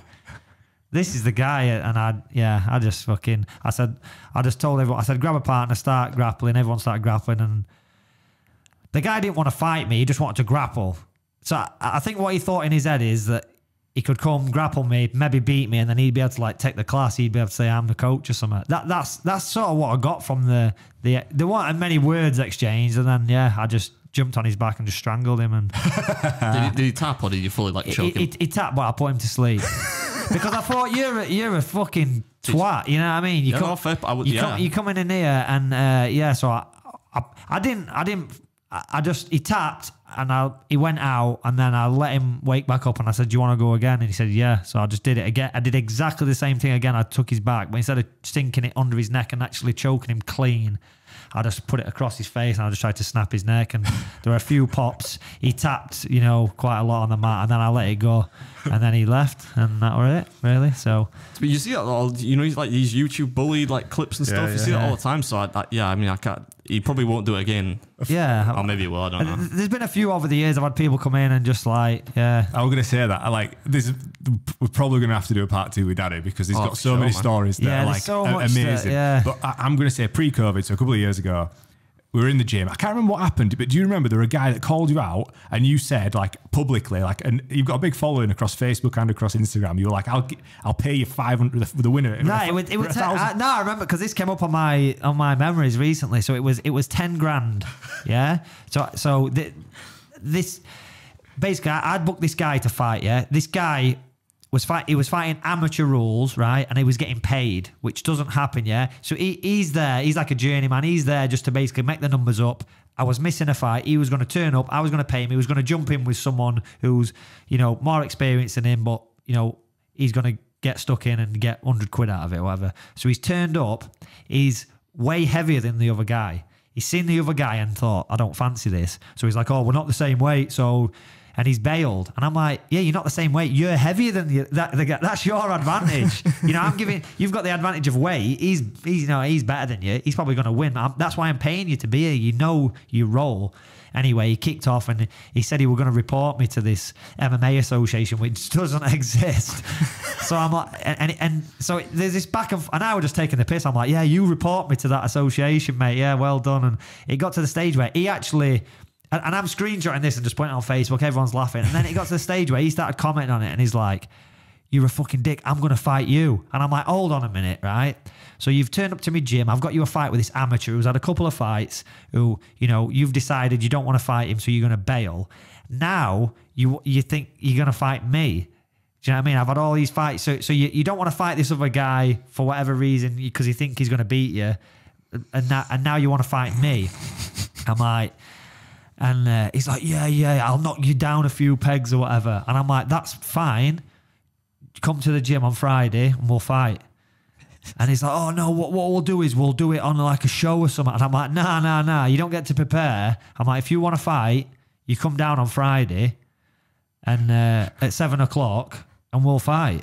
We'll have a fight. And I said, I tell you what, if you can survive more than 3 minutes, I'll give you £10,000. And they were like, and everyone's going crazy, like, what the fuck, So then I turned up to the gym on Friday. The gym's just full of fucking people. You've never seen as many people at the gym. Everyone's just there. And I just had 10 grand. I got 10 grand out in cash. And I'm just like, there's your 10 grand. I did a live video. There's your 10 grand, time's ticking. Get here. All you got to do is survive. You don't have to beat me. If you can just survive more than 3 minutes. Once that clock hits 3 minutes, 10 grand's yours. I want to let him get out of a minute. I would have fucking put him to sleep. But you are mad. He just absolutely mad. How did you feel when Danny was staring into your eyes telling you that a story? bit scared. Yeah, but he just, a pool of something on the floor. I don't know but he just never turned up, and then he just disappeared, and no one ever heard from him again. But I had nothing to do with that, by the way. He didn't sleeping with the fishes. But yeah, it's just one of them. He just So you do every now and again. You get those people, and I've done a few. I once triangled a guy, and he got dragged out. Yeah, That was a good day. I've had to. The good thing about the gym is when dickheads come in, we tend to all team up together, and someone will give them a good kick in, and it just keeps dickheads out of the gym. So that's. You was telling me that about kind of MMA, like gym culture being quite wholesome in that, like if somebody's going to be an arse, I used to do like what happens, for example, if you tap and somebody breaks your leg anyway or breaks your arm anyway, then everyone in the gym will gang up on and be like, get the fuck out. Yeah, it's just kind of like you look after your training partners. You just learn it. It's just that culture. Someone new comes into them and they just learn that that's the way, and Yeah. But again, that comes from the top. Do you know what I mean? Like, so if your head coach is of whatever attitude they've got, I suppose that then filters down. So you're like a really chill guy, aren't you? You know, you're a relaxed guy, and that would reflect it somewhat into your fighters and then into the team across all the disciplines. But yeah, like the mat itself, like from what I've experienced at AVT, and you know, it's a very welcoming place. And like you said, you see all races and religions, all career paths. It's a wild thing, you know, considering the state of the world today, that we are all sort of equal, and you see that on the mats. That's the best thing about a gym. It's just a big melting pot of, you know, like you say, cultures, religions. Everyone's in there. You know, this morning you got Albanian refugees. Yeah. You got all these people just all on the mat together and just training. It's a beautiful crazy. thing. It is. I don't know how long we've been going, George. Christ almighty. 2 hours, all right. Let's wrap it up. We're almost done. I've skipped a couple because again, we've already touched on them. Bearded Pine has asked, do you think that Adam shops at the kids section for clothes? No, it's not that small. Thanks, Danny. You're the first person actually ever say that. Even you're actually tall. You're taller than Josh, who thinks he's got like big man syndrome. How much do you weigh? How much do you think I weigh? Have a guess. I'm terrible at guessing weight. I don't know, like 70 kilo. Yeah. So you're very good. I'm actually 69 right now. There you go. Kilos. Yeah, so yeah. Khabib's weight. Yeah, he's a bit leaner than me, I think. And a bit meaner. Bearded Meats Food asked to kindly choke you out live on the podcast. Yeah, I asked if you could choke him out. Don't do that though, because I need a co-host. What I said we'd do as well, for that question, I said we'll go into the studio and you can show Adam how to choke me, so you can show him the technique for a rear naked choke. Let's do it. Anyway, we'll do it in a bit. Can I ask my 2 questions? I've just got 2 real quick ones. So yeah, go on, yeah.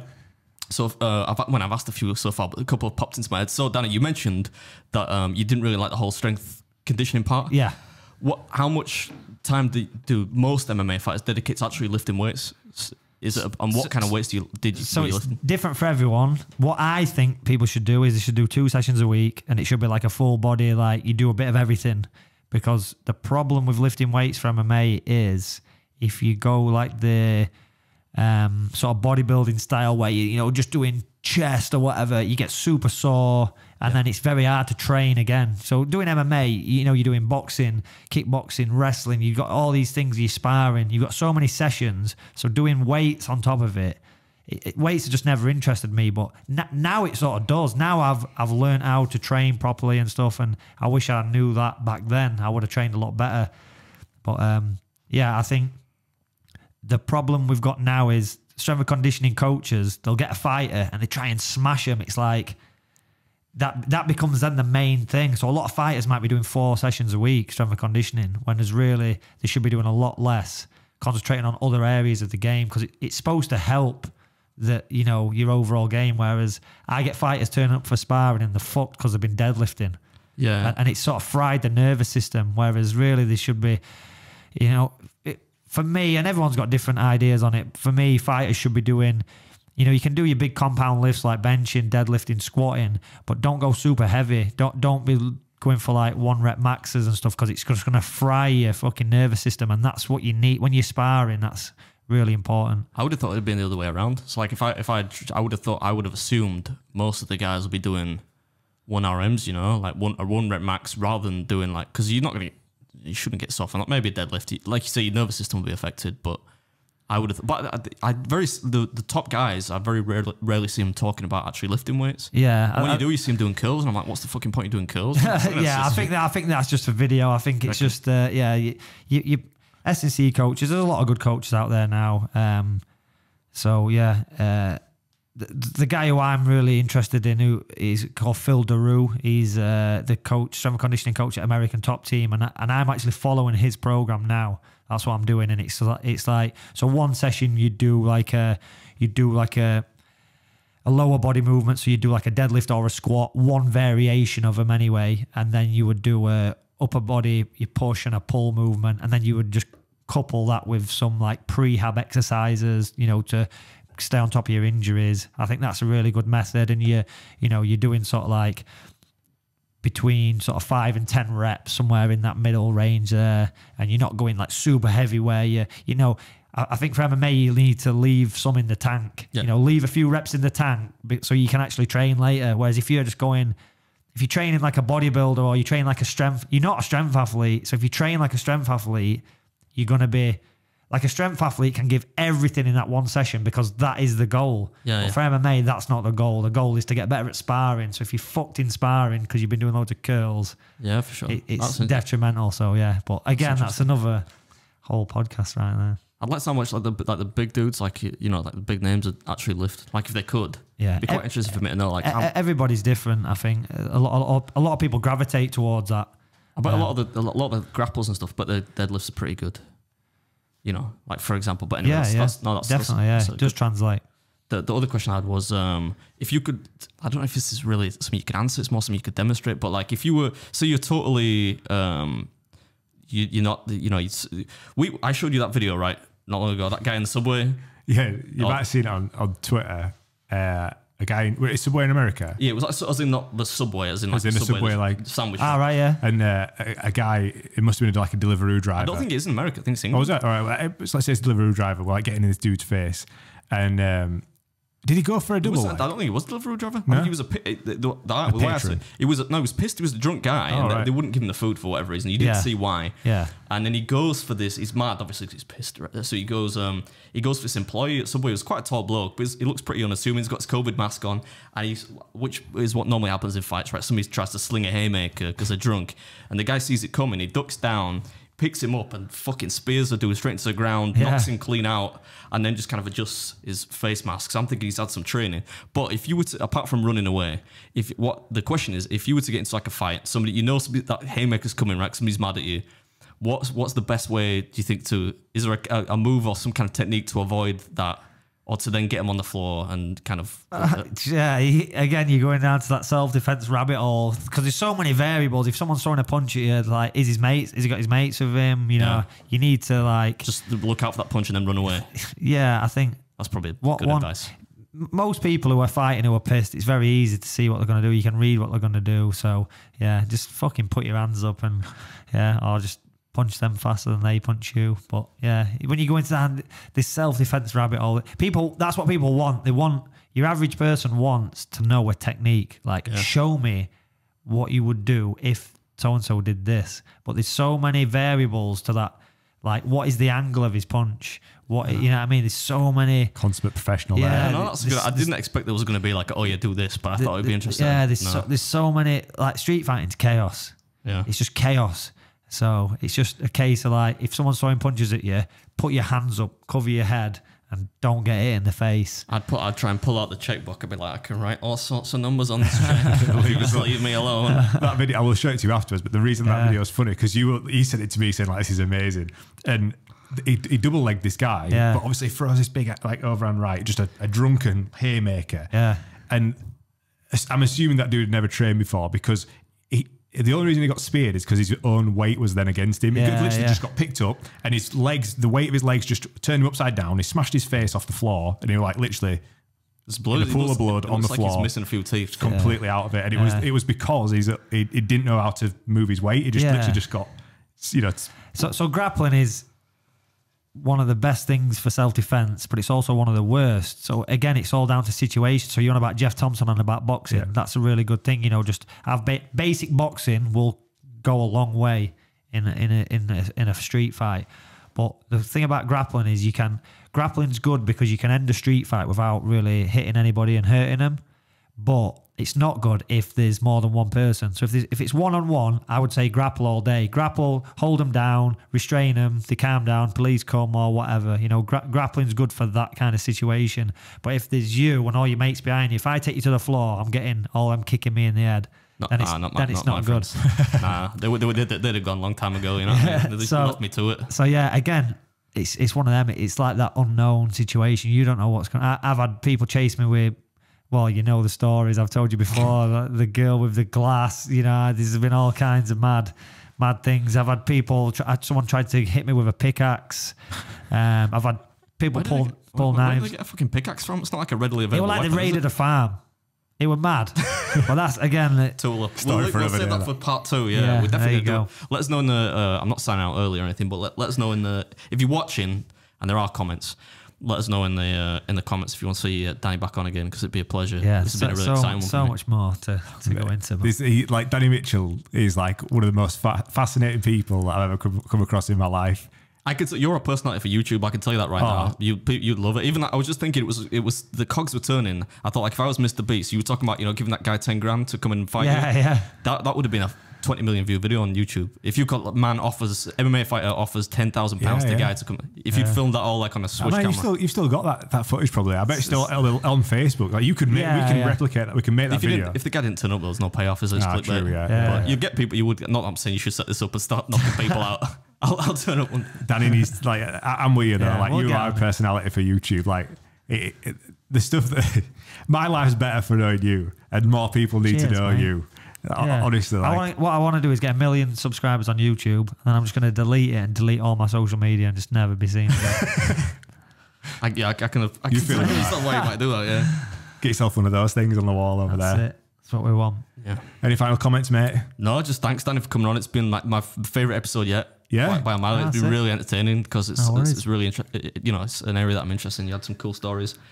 And you didn't knock me out, which I thought might be, I normally risk a couple of comments. I haven't really done that today. A couple of insults, but yeah, that's been cool. Any final comments from you, mate? You want to push anyone anywhere? Or no, that's it. I've got my website coming soon. That'll be DannyMitchellMMA.com. That's not live yet, so don't all head there. Maybe just save it as write down on a bit of paper or something. But yeah, that's it. Just that's what I'm looking to do. Seminars, coaching online, and Yeah. If you do own a gym or you train at a gym and you want some seminars doing, Danny's your man across all disciplines. Check him out on Instagram and Facebook, because in all MMA it's a lot of funny stuff. Like your Instagram and Facebook is probably one of the funniest places to be on the internet. Cheers, man. It's like the original. Who's the Black Beast UFC? Derek Lewis. Yeah. Like he's a funny guy, but you came before Derek Lewis with the funny MMA stuff. So check Danny out, Danny Mitchell MMA. And that's it, mate. Another one in the bag. Yeah, we'll catch you on the next one. Peace.